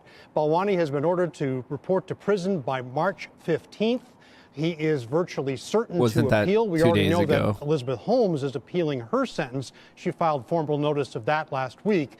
But again, Sonny Balwani sentenced to 13 years in prison, the restitution yet to be determined. Melissa? Scott, thank you. Scott Cohn outside the courthouse in San Jose. On opinions, blah, blah, blah, blah, blah. A little bit of breaking news on some of the stuff that we were just talking about. Debt limit talks. Oh, wait. It was titled, McCarthy confident U.S. won't default as debt talks to intensify. My apologies. I thought this was a different article, but it looks like they changed the name of it on the homepage, but it's the exact same article that we went over. So scratch that. Here's how much wealth you need to join the richest 1% globally. It takes $12.4 million to join Monaco's wealthiest group. The U.S., by comparison, requires $5.1 million to make the cut. I just thought, hey, you guys are all probably super, super rich in here, so I wanted you to know where you're at. If you're in Monaco, you need $12.4 million to be in the top 1%. Switzerland, $6.6 million. Australia, $5.5 million. New Zealand, $5.2 million. And then finally, we get to the U.S. at $5.1 million. Now, if you just care about being in the top 1%, but don't care about where you are, I have some good news for you. In Kenya, you need 20K. In the Philippines, you need 57K. In South Africa, you need 109,000. India, you need 175,000. And in Mexico, which obviously just bordering the U.S., you could be in the top 1% with 383,000. So just some interesting facts and figures of how the top 1% club really pulls off what they do. I would have never guessed, like thinking about it now, it kind of makes sense that Monaco's up there. I'm actually really surprised that New Zealand is actually above the U.S. and even really with Australia. Switzerland makes sense to me. Monaco makes sense that I think about it. And I actually thought Singapore would be higher. Little surprised that Singapore is at 3.5 million. Also, the UAE, you tell me you're in the top 1%. That's probably one of those weird things where if you look at the distribution of the top 1%, the bell curve is probably really messed up because you have guys who are probably legitimate trillionaires. So a weird distribution. Not really telling you so much of the richest, but telling you about the population that is actually potentially struggling to survive. But yeah, Monaco coming in at 12.4 milli. 12.4 milli. I know many of you in here, you don't even have to tell me, but I know many of you in here are probably crushing it in like the top 0.1% after hanging out in here so much. Look up the Mormon whistleblower on 60 Minutes. It'll blow your mind. All right, I'll check that out, Liam. Mormon whistleblower. Mormon whistleblower. Mormon whistleblower. Barely even know her. Ha. Ha. Huh. That was a good one. And if you didn't like it, that's on you. That was top tier comedy. So the SPY bouncing off of strange level 410.60. I think we might be coming up potentially to this region of the 15-minute breakdown. And if things start to turn there, that would be a very optimal risk to reward play if they start to turn. Today, it is seasonally bearish. Let me see if there's any other breaking news. What you would do, just not maybe in love with this time frame. I wish we were on a bit of a larger time frame, but the way I would look at this is more so, okay, we sold off, it pops, we might be putting in a lower high. You would want to wait for the turnaround. Keyword there, wait. That doesn't mean you try to predict it. You wait for the turnaround to happen, and then you get in reasonably early, risking the recent, I guess, peak, whatever, like peak. So if we did A, B, C, so A is where we started off, B is the first valley, and then C is the second peak, we are looking at really B and C in this situation. So in C, when we start to turn around, that's when you would take a short position, and that would be your risk. And then your first target would be B, the low here. And then obviously if you think it's going to continue, and that's more gets into like pyramiding and scaling in, scaling out type of a situation. But that's what I'd be looking at right now. Calm, cool, collected. I had this Apple play. Obviously, I'm going to keep my risk pretty tight here. I'm not going to let this get away from me. I would be looking for the SPY to kind of turn back around, but maybe it doesn't. Maybe we rip all day, and that's why you wait for confirmation before you really do anything. This game, I think we're a lot of retail, and obviously we all have our own backstories. We all have our own account sizes. We all have our own personality, blah, blah, blah. But one of the common things I see, especially in the world of retail trading, is people getting into positions without defined risk. They don't know how much they're risking, or if they do, they don't honor it when it actually gets there. They don't want to admit that they have a loser. And I'm telling you, I've been there hundreds, if not thousands of times before. And it's something that I still actively struggle with, but you're going to feel so much better actively sticking to your plan. Whatever your plan is, that the weight that you're carrying, whatever negative emotion you have when you're like, oh man, I have to cut this loser right now, you're going to feel better as soon as it's actually cut. Take the weight off your shoulders, stick to your plan. That's all you can do. If you're not sticking to your plan, inherently, your performance is not measurable. You don't know what strategies are working. You don't know what strategies aren't working. For that alone, for you to be able to realistically critique your own ability, you need to ardently stick to your plan, without a doubt. Will you be streaming Biden speaking? I didn't know he was speaking today. Austin, that's a you thing. Chaos, are you in here? Could you tell me about Biden's speech today?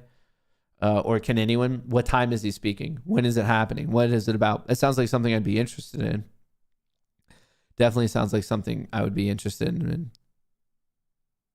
JPM, Jamie Dimon, and other bank CEOs to meet Schumer on debt limit. And then these banking people are also meeting with Yellen tomorrow. Debt ceiling, Biden speaks, 10:45. If it's at 10:45, you bet your bottom dollar I'm going to be doing it. Reminds me of Magneto's. But how do you make a choice? You don't see, in terms of when you're going to engage. For example, even today, Elon, you tweeted this thing about George Soros. Well, I'm looking for it because I want to make sure I quote it properly. But, you know what you wrote. But you basically... I said it reminds me of Magneto's. It's calm down, people. This is not made a piddle case out of it. You also... you said he wants to erode the very fabric of civilization, and Soros hates humanity. When you do something like that, do you I think that's true. That's my opinion. Okay, but why share it? Why share it? Especially, why share it when people who buy Teslas may not agree with you, advertisers on Twitter may not agree with you? Why not just say, hey, I think this. You can tell me. We can talk about it over there. You can tell your friends. But why share it widely? This is freedom of speech. I'm allowed to say what I want. You absolutely are. But I'm trying to understand why you do, because you have to know it's got it puts you in the middle of the partisan divide in the country. It makes you a lightning rod for criticism. Do you like that? people today saying he's an anti-Semite. I don't think you are. No, I'm definitely. I'm like a pro-Semite, if anything.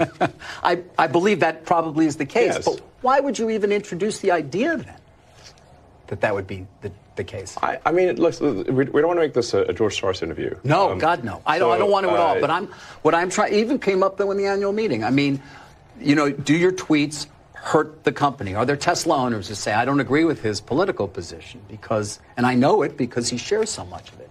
Or are there advertisers on Twitter that Linda Yaccarino will come and say, you got to stop, man. Or, I can't get these ads because of some of the things you tweet.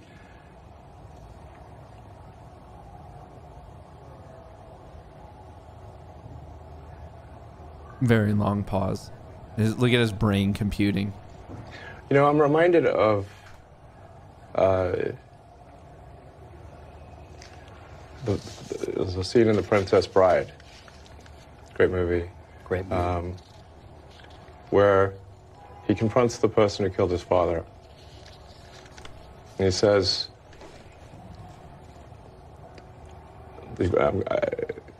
offer me money. Offer me power. I don't care. So you just don't care. You want to share what you have to say. I'll say what I want to say, and if the consequence of that is losing money, so be it. Okay. Kind of a baller statement if you really think about it. He's like, fuck it. I'm so rich, I don't care about money.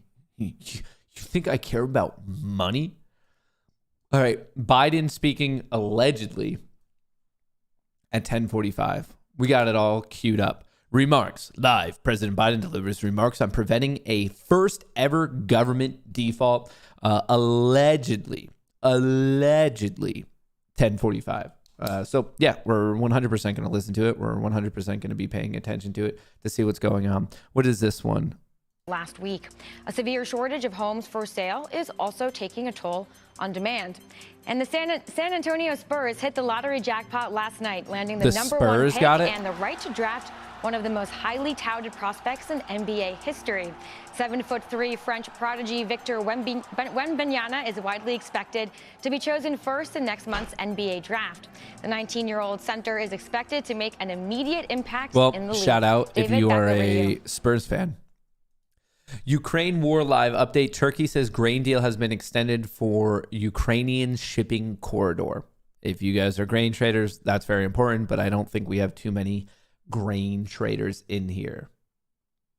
Speaker McCarthy says he thinks the U.S. won't default as debt talks inch forward. Interessante. So it feels like the next big thing here. What are they talking about here? I actually was surprised by the level of enthusiasm for advertising, since we have not historically done that. But there perhaps is some good logic to it in that if we're simply sending out information via, say, the Tesla Twitter account or my Twitter account, we're somewhat preaching to the converted and not reaching people that are not already convinced, essentially. So I think they probably have a good point. Am I going to start to see Tesla ads during the NFL broadcast on a given Sunday, Monday, Thursday? The NFL's always on. Well, bear in mind, I mean, I only just agreed to it, so it's not like I have a fully formed strategy. Okay. Well, how much time does go into when you think about these things? I mean, was it something you decided to do up on stage? Or at least did you know coming in, I may, if this comes up, that I may go there? No, I mean, the questions are not scripted in any way. Right. So in that moment, you just said, all right, we'll do some ads. That's right. So we're only like 20 minutes later, and I'm asking you detailed questions. You don't have any answers, I guess. Strong bounce on the spy, Wall turning around. Tesla, I believe that advertising should be Apple kind of flat. Informative about a product. It should be ideally aesthetically pleasing. Still not going anywhere.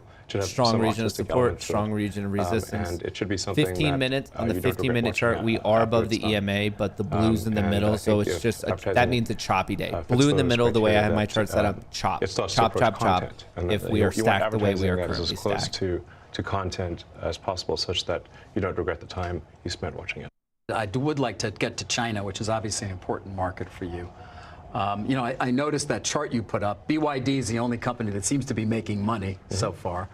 Are you concerned at all about ruthless pricing sort of at the low end in the Chinese market and what that will mean to your market share there? Currently a limitation with is the production rate of our Shanghai factory. It's not demand. So, so that's there's some constraints on our ability to expand in China, and so we're making as many cars as we can. It's not a demand issue. And you're going to be making batteries soon as well. Yes, for the mega pack, for mostly for non-U.S. markets. So. Are you concerned at all about the growing belligerence between China and the U.S.? I think that should be a concern for everyone. I think you're right. I think it is shared by many people who run large organizations and smaller ones. Do you think, for example, China will make a move to take control of Taiwan? The official policy of China is that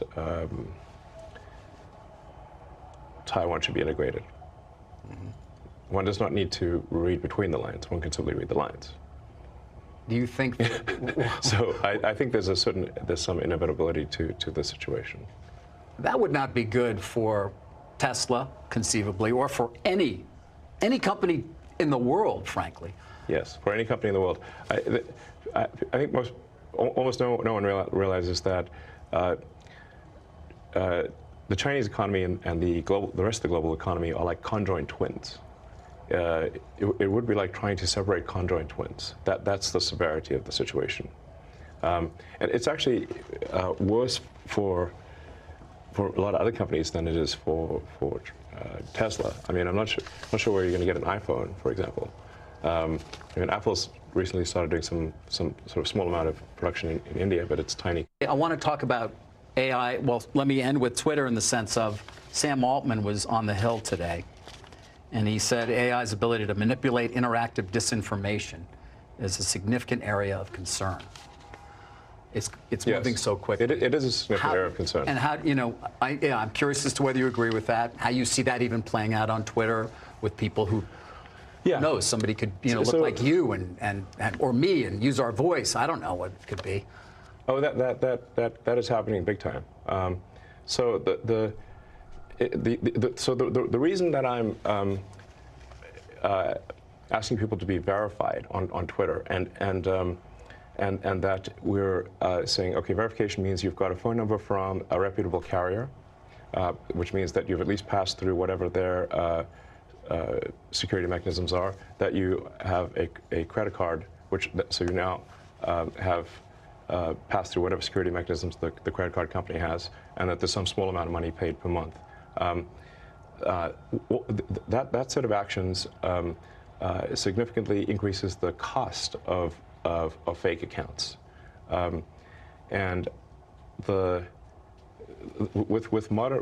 the latest AI, it can bypass basically every test for are you a human. Right. So then how do you know that 1 million accounts were created? How do you know that those are people?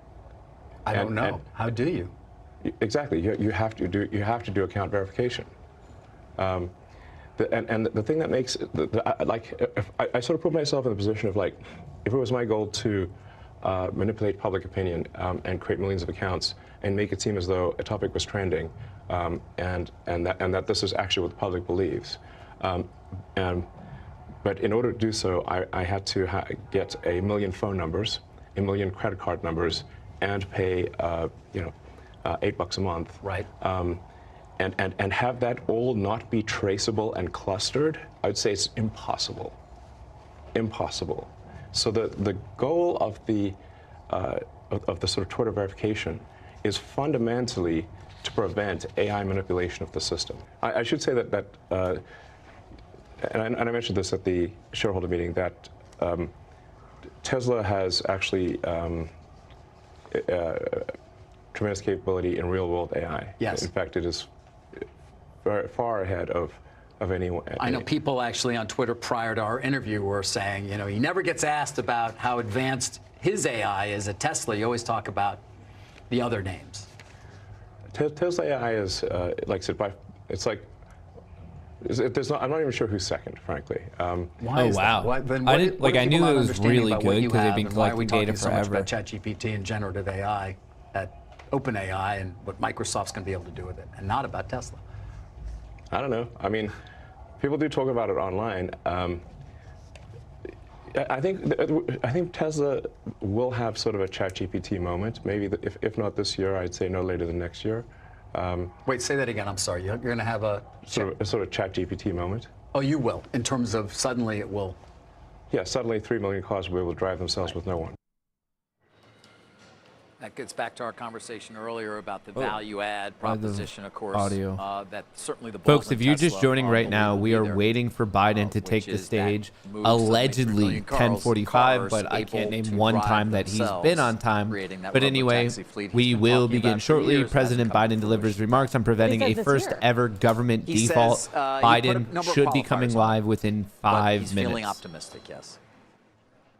That's good. Bitcoin maybe bouncing a little bit. Pepe would like for it to bounce because why not? Tesla crushing it. Wall putting in a lower high, bending back over. I'm not telling you to do this on Wall, but I think this is like a really good teaching opportunity right here. This is just because I'm seeing it set up now, and it might be setting up on the SPY in 1 second. But anyway, what I'm talking about is, let's say you already had a negative thesis on Wall. You don't want to do it out of the gate because there's just too much market like volatility churn at open. So you wait and then you get pissed off because you're like, shit, like it's starting to sell off. Like I should have got in. And then this is the actually, let me go big screen for all of you cool cats and kittens. Let's break open the big screen. So let's talk. Everyone sit down, buckle up, shut your mouths and open your ears, or you could talk to whoever you want. You're allowed to talk in this class, but I think this is a good teaching opportunity. We're using Wall as an example. I'm not saying that this is the one you should be doing it on. It's just an interesting setup that I want to talk about. So don't take this as like, I should be doing this trade. So let's say there's a stock XYZ that looks like this. And at open, you have a bearish thesis. You're sitting right here. You're like, okay, cool. It's at 35.50. I have a bearish thesis, but you know it's best to sit on your hands for the market open, the first 15, 20, 30 minutes, because there's too much volatility at open. So you're sitting on your hands and all of a sudden it kind of craps out without you. So you're sitting here and it's coming down and you never took a position. So you are all sorts of upset. You are not a happy camper. Like as this is selling off right here, in fact, you get mad at yourself. Super sad. Oh, sad trader. Oh, why did I miss this? I knew I was bearish. Why didn't I take this trade? And then all of a sudden it pops. And then you feel like King Dick of Crab Mount. Oops, I don't want the sad face. I want the happy face. You're like, this is why I stick to my plan. This is why I do it. I know I'm supposed to do it, and I did it. And I'm happy I didn't get messed up in this short. Now, this is the emotions you go through. But in reality, this is just something you get for waiting. Patience pays. Patience pays. Patience pays. Patience pays. The title of this little teaching scenario right here is Patience Freaking Pays. Yeah, you're upset at first, and then you're happy that you missed it. And really, the recent development is what you want to be looking for. This is developing on the 5-minute chart. I'm not saying that's the time frame you should be trading. I'm just looking at the setup of the current bars. You might see this on the 1 minute. You might see this on the monthly for all I know. I just want to talk about this. You have a thesis, you feel like you missed it, then it commonly reverts, and then you're like, okay, now this is the opportunity to strike. And why I'm saying this is the opportunity to strike is because we were coming up and then it breaks down. So it's running all the way up to 35.55 and then it breaks down 35.23. So there is a potential, once again, just for this time frame, a potential breakdown. Doesn't mean there has to be, but as soon as it breaks 35.23, you're getting a potential breakdown. And the reason I marked out 35.55 is because we officially have a lower high. Obviously, for those of you who believe in basic mathematics, 35.55 is lower than 35.99, which means you have a lower high. So we're trending down, which is in phase with your thesis. And now that we break down here, this gives you the opportunity to take this short position right here at 35.23 in their low 35s. And all you have to do is risk this. You're risking 25 cents for a potential upside target of what? You're in at 25, we're at of 90 cents. So we'll call it $1, but it's essentially 90 cents. So that's better That is better than a 3-to-1 reward to risk ratio. So not only is it in phase with what your thesis is, and that's what you want to find, whether you have a bearish or a bullish thesis, you want to look up for a setup that is favoring that. And then even if you're seeing it, like right here, it shit out and you're like, oh, that was my thesis, I should chase. Never chase. You wait for not only for something to be in phase with whatever your thesis is for whatever reason on whatever time frame, but then you wait for the opportunities where it is legitimately a solid risk to reward setup. And in this scenario, okay, it hit a peak of 35.55, so it's lower. So now you're like, okay, lower high, there's a technical setup that is backing up what your thesis was. Lower high as in the trend is in your favor. Then you saw the breakdown. You're like, okay, this is my opportunity to strike because we were trending upward. We're turning around. This is where you take your short and your risk is very close. If it pops another 25 cents, you just cut it. You take a paper cut. You can survive taking this 25-cent loss. And your first target would obviously be the low of the day, 35.36, roughly 90 cents. So that's almost a 4-to-1 risk to reward setup. And then from there, a little bit more of an advanced trading system would be to scale out. Be like, okay, I want to scale out a little bit here, maybe whatever, 50, 75% of your position, and then you can let your runners run, or maybe there's other things you're looking at.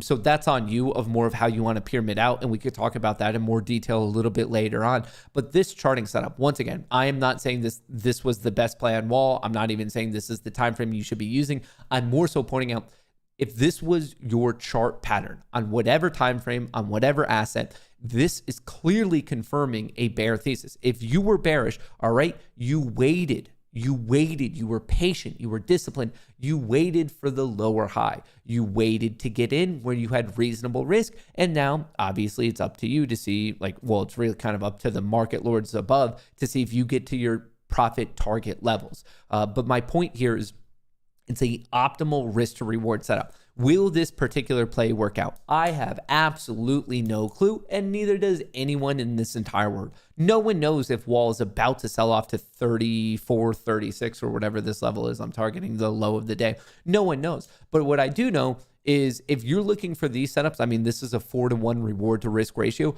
You only need to hit this like basically once in every 4 times, and you're going to be A-okay. So even if you're hitting it half, even if you have a 50% hit rate, you're still going to be notably profitable on that trade. So this, obviously, you can invert everything for a bullish setup. I mean, I just saw this one, and obviously it was a pretty clear bearish setup, so I thought it was worthwhile to call out. But yeah, if you invert everything, you could see this. You could see higher lows, you could see a follow through, and then you could be targeting the high of the day. That totally happens. It's just this particular example was setting up for a super basic one. Now, I do want to remind you, the smaller your time frame, 5 minutes is a pretty small time frame. The smaller your time frame, the more randomness involved. If we saw this exact setup, but we were on the daily chart, okay, well, yeah, now we're talking about bigger ranges inherently because we're looking at the daily chart. With daily charts, the larger your time frame, the less randomness involved. Yes, there's still randomness, but you have to take on, there's larger risk, there's larger reward. So the ratio might be the same, but inherently the magnitude of your risk might be larger. And there's other things to consider. So I like those types of setups. I like the setup, and I like them even more if I'm seeing them on a larger time frame. The larger your time frame, in my book, the way I look at markets, the stronger my thesis is. I'm willing to be more confident. I'm inherently more confident in the play if I see strong technical setups on larger timeframes, because your smaller timeframes, something like a minute timeframe, I mean, what's going to happen in the next minute? Fucking who knows? It's essentially pure randomness. It really is. At 1 minute, the smaller your time frame, the more randomness involved. And obviously, it's a sliding scale, and you could still have randomness in a larger time frame. It's totally possible, but you're going to have more randomness in a 1 minute chart than you are a 30-minute chart, than you will on a daily chart, than you on a weekly chart. Inherently, less randomness is involved the larger time frame that you're working on. By the time you get to something like a monthly or weekly chart, there's a pretty decent mathematical argument that for that month, for that year, whatever, for that week, Apple or Microsoft or whatever you're looking at is pretty much going to be doing what it's going to do. Like if your thesis was right and you were bullish, yeah, probably it'll play out in a bullish scenario. It's kind of abnormal to have like almost like an erratic year. Like if everything's fundamentally great, it's rare to see something to actually sell off and especially in a larger time frame. But in an individual minute, you could be the strongest bull, and your thesis could be spot on, and it's still nothing abnormal to have a red minute, a red 15 minutes, a red hour, a red 4 hour, even a red day. You can have erratic days that don't really make sense. Totally possible. So just wanted to share that with all of you. Thought it was a good teachable moment, especially as we are waiting for Biden to take the stage. Tesla looking very strong. Apple going sideways. Today, my only trade has been betting against Apple, and I really have nothing against Apple in a general sense. More so looking at the daily chart breakdown. And once again, it's all risk reward. And with this, I'm looking at the daily chart. I don't really care about the 1 minute. I don't really care about the 5 minute. I don't really care about the 15 minute.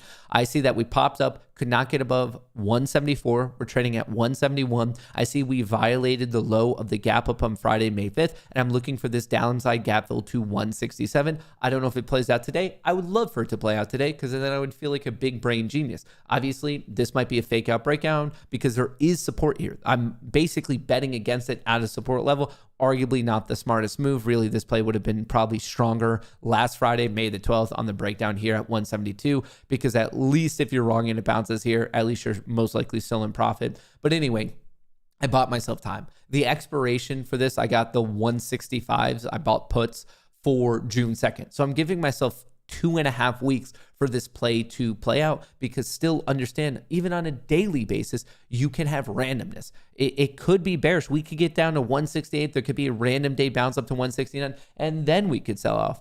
This is why the proliferation of zero DTE trading kind of worries me, just because people are more so betting on randomness than they are an actual trend or mean reversion playing out in their favor. When you're playing in a short time frame, anything within an intraday basis, there's quite a bit of randomness involved. And obviously, the smaller time frame you go, the more randomness involved. Nothing is random. What? I don't agree with that. I think there's a lot of randomness. Or I guess when I say randomness, when you have so many variables, and really the variables in this situation are all the traders across the entire world, high frequency traders, institutions, hedge funds, high frequency traders, all retail. When you have that many variables of people buying and selling on different time frames with a different thesis for yada, yada, yada, that many variables mathematically means it's basically randomness. It is extraordinarily difficult to predict what will be happening in the short term, especially as retail.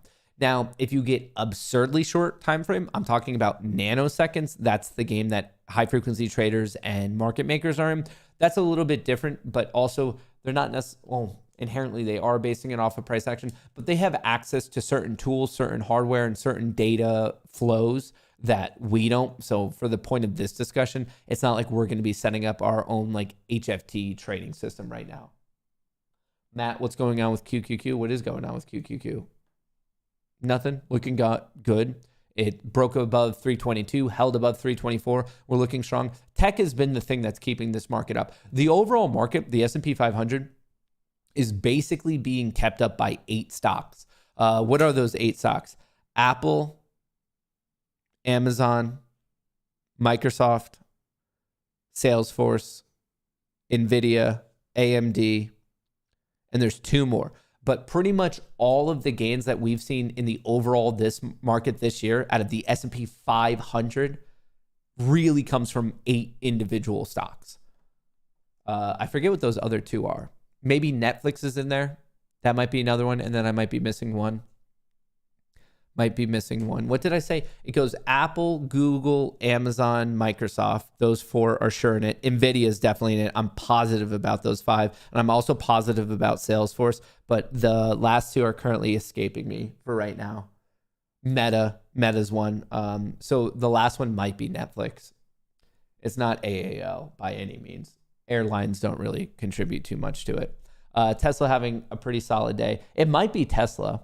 Because if you look at the start of the year till now, Tesla's actually had a pretty good run. Someone said AMC. Yeah, AMC.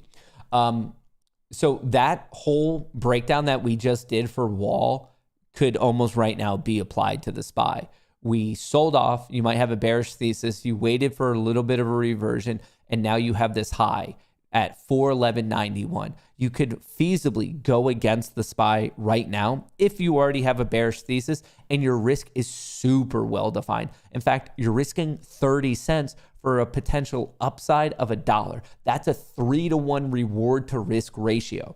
I don't know if it's going to play out, but what I can tell you is the reward to risk ratio is very ideal and it's in your favor. So if you're hitting that trade in excess of 1 in 3 times, you're profitable.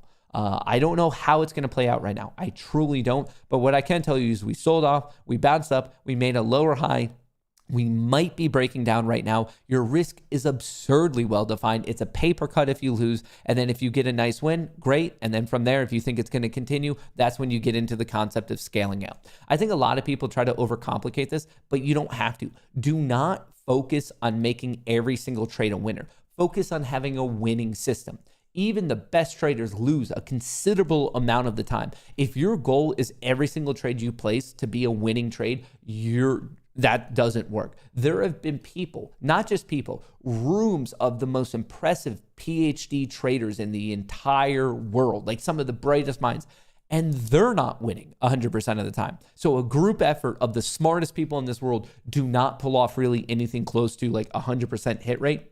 So if they can't do it, that should probably tell you that you spending your time doing it right now, probably not the best utilization of your time. It just truly isn't. What you should focus on is a system that over a series of trades is profitable. And that's what everyone needs to think of like, okay, what is my system? I buy when this happens, I sell when this happens, and this is how I structure my exit in terms of risk, as in when like you have to admit you lost, or in terms of reward of like when you start collecting your profit. Focus on creating a winning system. Don't focus on like every trade, like, oh, this is like the one that's going to hit it big for me. This is the one that's going to hit it big for me. Focus on creating a winning system. That is the most rapid way for you to be successful within the market. Is focus on a winning system, a winning strategy, not just a bunch of individual trades of like, how do I win this one? How do I win this one? How do I win this one? That's not where you're going to lead to success. Damn, Matt, the Illuminati almost got hairy. So I just saw some of that news. Actually, just in terms of the wall example, let's talk about right here. I could add the alert to see how this would or wouldn't play out. But wall right here, remember, we talked about getting in at 35.25. You were risking basically 30 cents, and your target was 4x. It was all the way down here at 34.25. So it was almost a 4x one, and that's about to play out. And all we saw was a lower high. We came in with a bearish thesis. It broke down. You were patient and you waited for that. And the whole time you respected your risk. If it went above it, you'd have to cut. And then obviously if your profits hit, you either need to take all of your profit, or if you want to run it on, take most of your profit. That's kind of up to you. What else do we have? What else do we have? What else do we have?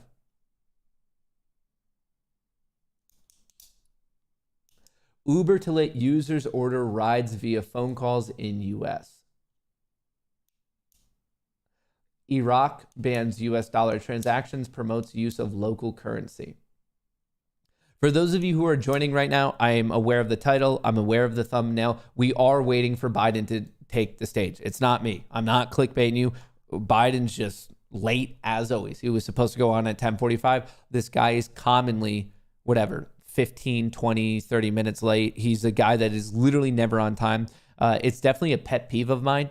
But when anyone's late, I get pissed off, especially the leader of the free world. Like, just fucking get a watch. Like, isn't that what his team's for? Like, isn't that what your chief of staff does? Is like, hey man, like we told the world 10:45, like you'd be talking, and now you're not talking. Is Matt clicking a pen? This pen? Yeah, it's like a fidget thing. A frustration thing.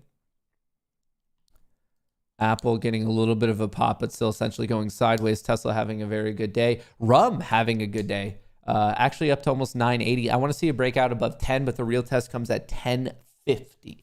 1050 is the level that I want the break, and obviously the hold above. And I think that would put some serious downward pressure on the shorts. Jimmy had a pretty good day as well thus far, up 3.8%. Tesla having a great day, up 4%. Apple, one of the few red ones.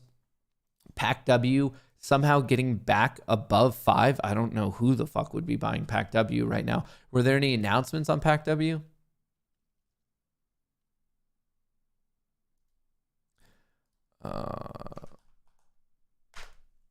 PACW, not seeing that. I'm not seeing any news. Oh, wait, what is this? Major indices are higher in hopes of a debt ceiling resolution. Additionally, bank stocks rebounded after Western Alliance said quarter to date. That's what QTD stands for. Quarter to date, deposit growth exceeds $2 billion as of May 12th. May 12th.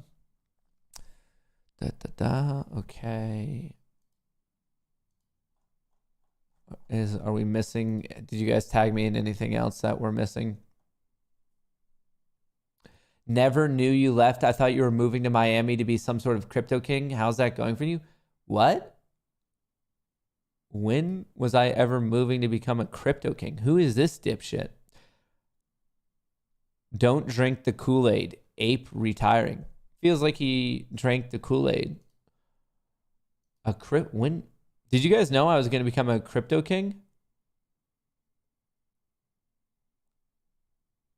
Salesforce, really good this year. Really good, really good.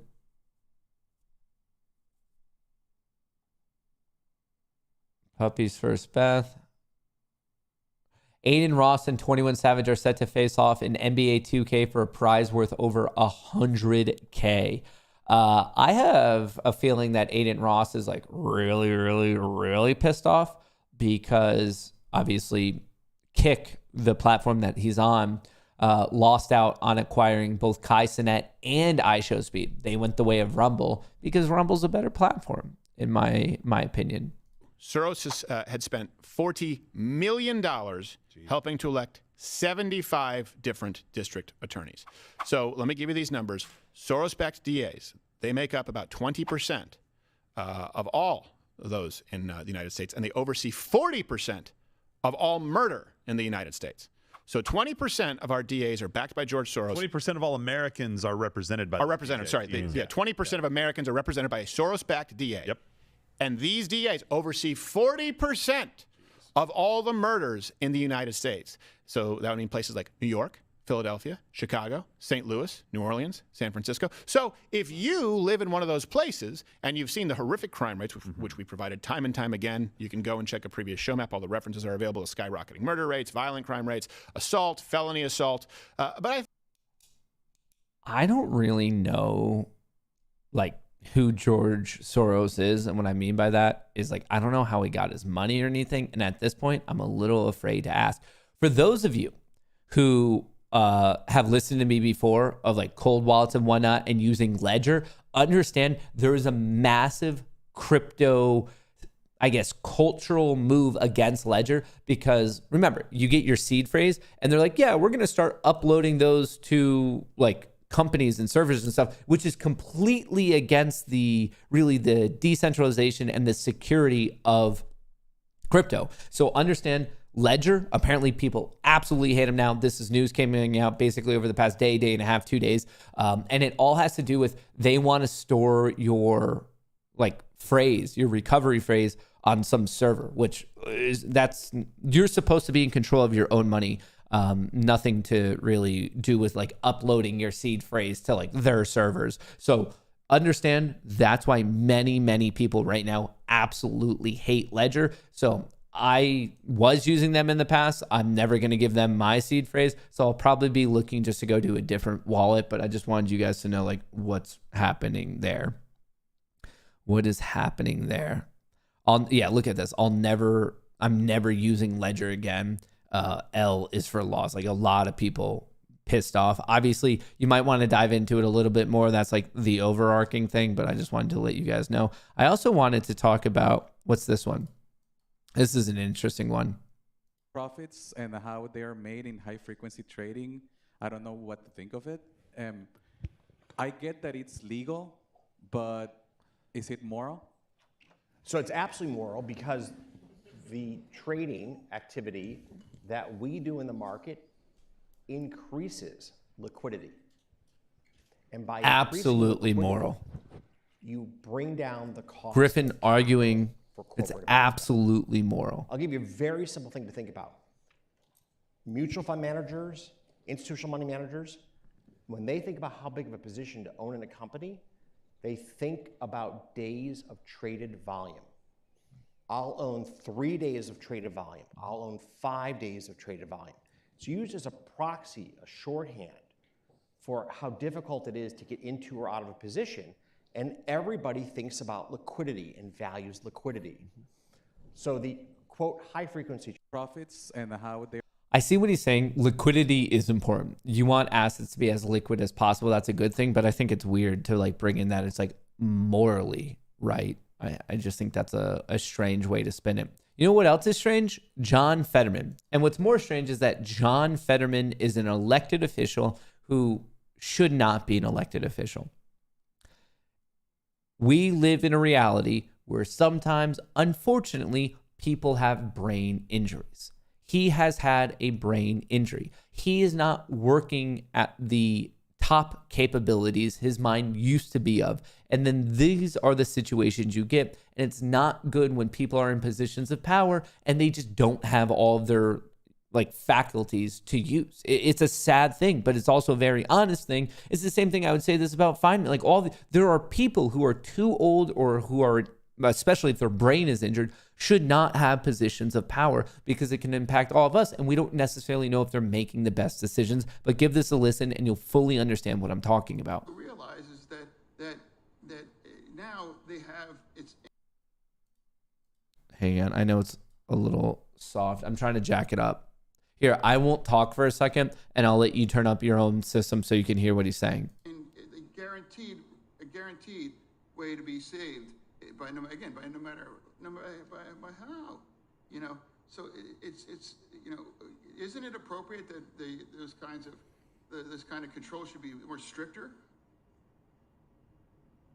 to prevent this kind of thing from going, or should we just go on and start bailing and sailing whoever bank, regardless of how their conduct is?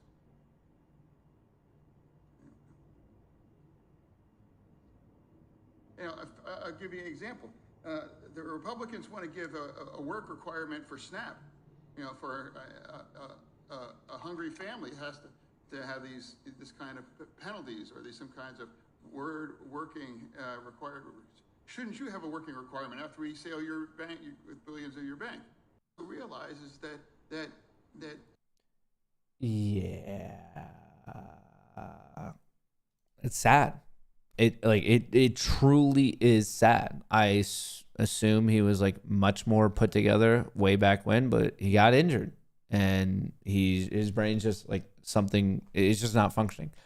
Pretty also a savage response here. Thing that one of my colleagues said about you a little while ago. I'd like to give you time to go ahead and do that. Yeah, thank you, Congressman. Well, I think it's funny to be lectured by an heir to the Levi Strauss Corporation, and honestly, that's probably why he doesn't consider property damage to be that big of a deal, because not only does he have that, but he also has what some would describe an impossibly good stock portfolio.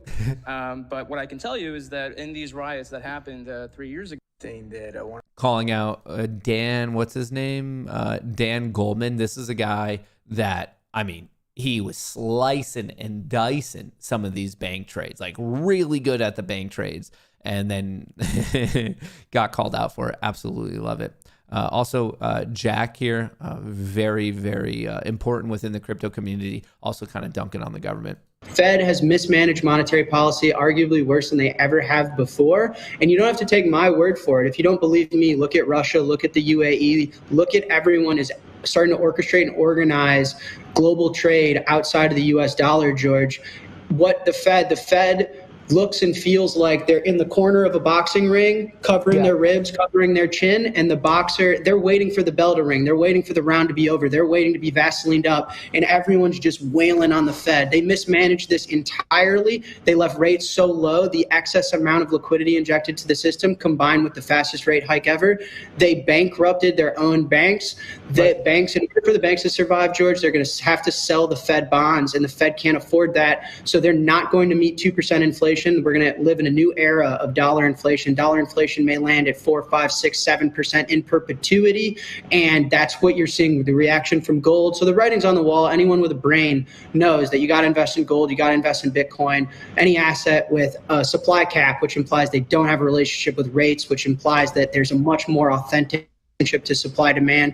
It's already being priced in, and the Fed screwed up, and it's a really big deal. And it's good for Bitcoin.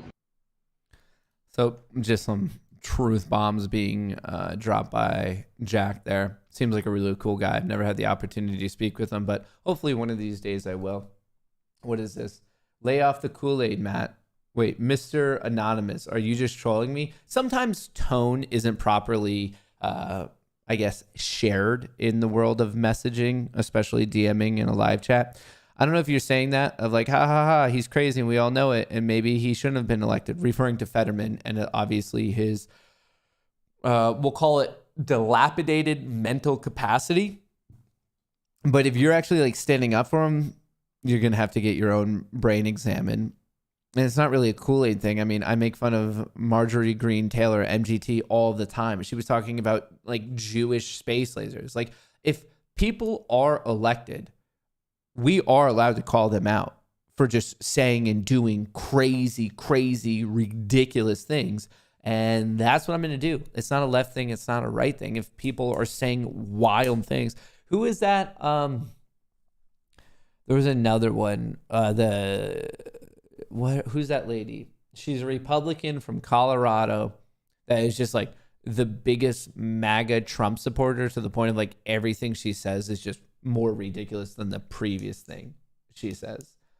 It is absolutely insane. If you say, if you're left or right, it doesn't matter. If you say a ridiculous thing, you should be called out.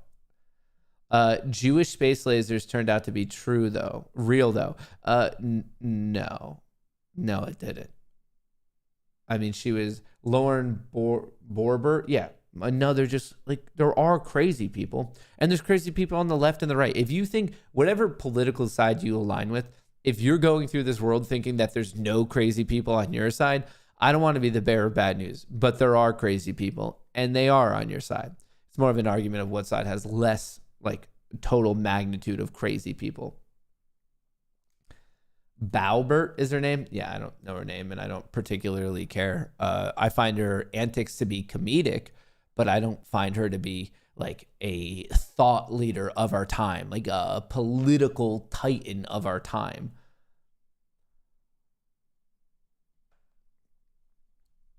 Rothschild's space lasers. Yeah, she said Rothschild, but then I guess Rothschild being Jewish, that was the connection there.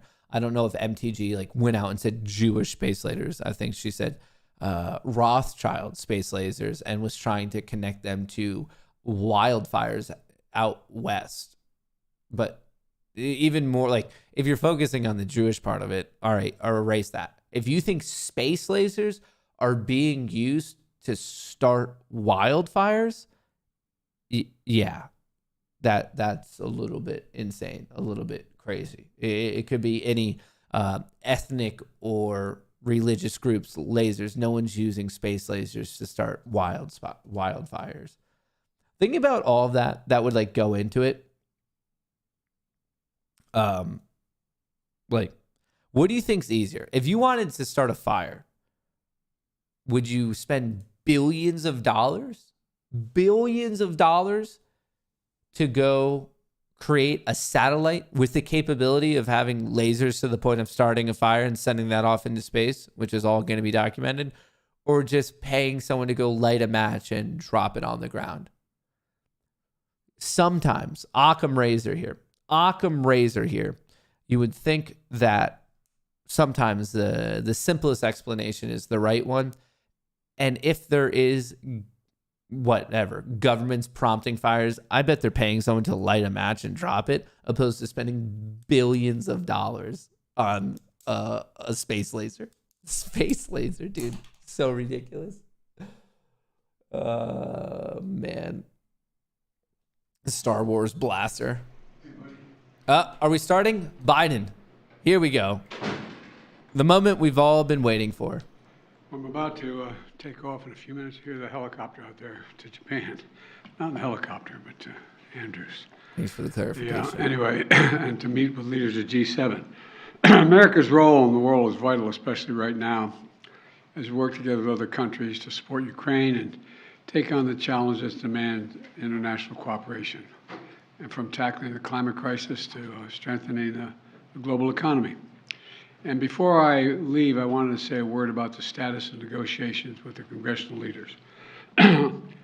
We had a productive meeting yesterday, and with all 4 leaders in the Congress. It was civil and respectful, and everyone came to the meeting, I think, in good faith.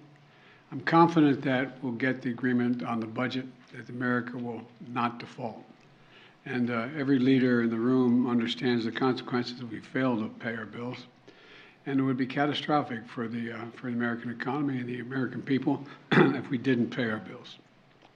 And I'm confident everyone in the room agreed with the speaker, from the speaker to the majority leader, to the majority leader in the House and the Senate, the majority leader in the Senate, the minority leader in the Senate, as well as the leader, the Democratic leader in the House, that we're going to come together because there's no alternative to do the right thing for the country. We have to move on. And to be clear, this negotiation is about the outlines of what the budget will look like, not about whether or not we're going to, in fact, pay our debts. The leaders have all agreed we will not default. Every leader has said that. And I'm proud of the progress my administration has made. We've reduced the deficit in the first 2 years by $1.7 trillion in the first 2 years. And I proposed a budget that would reduce another $3 trillion over the next decade. That includes more revenue by asking the wealthy and large corporations to begin to pay their fair share, and cutting subsidies that exist in the law now to big oil and big pharma.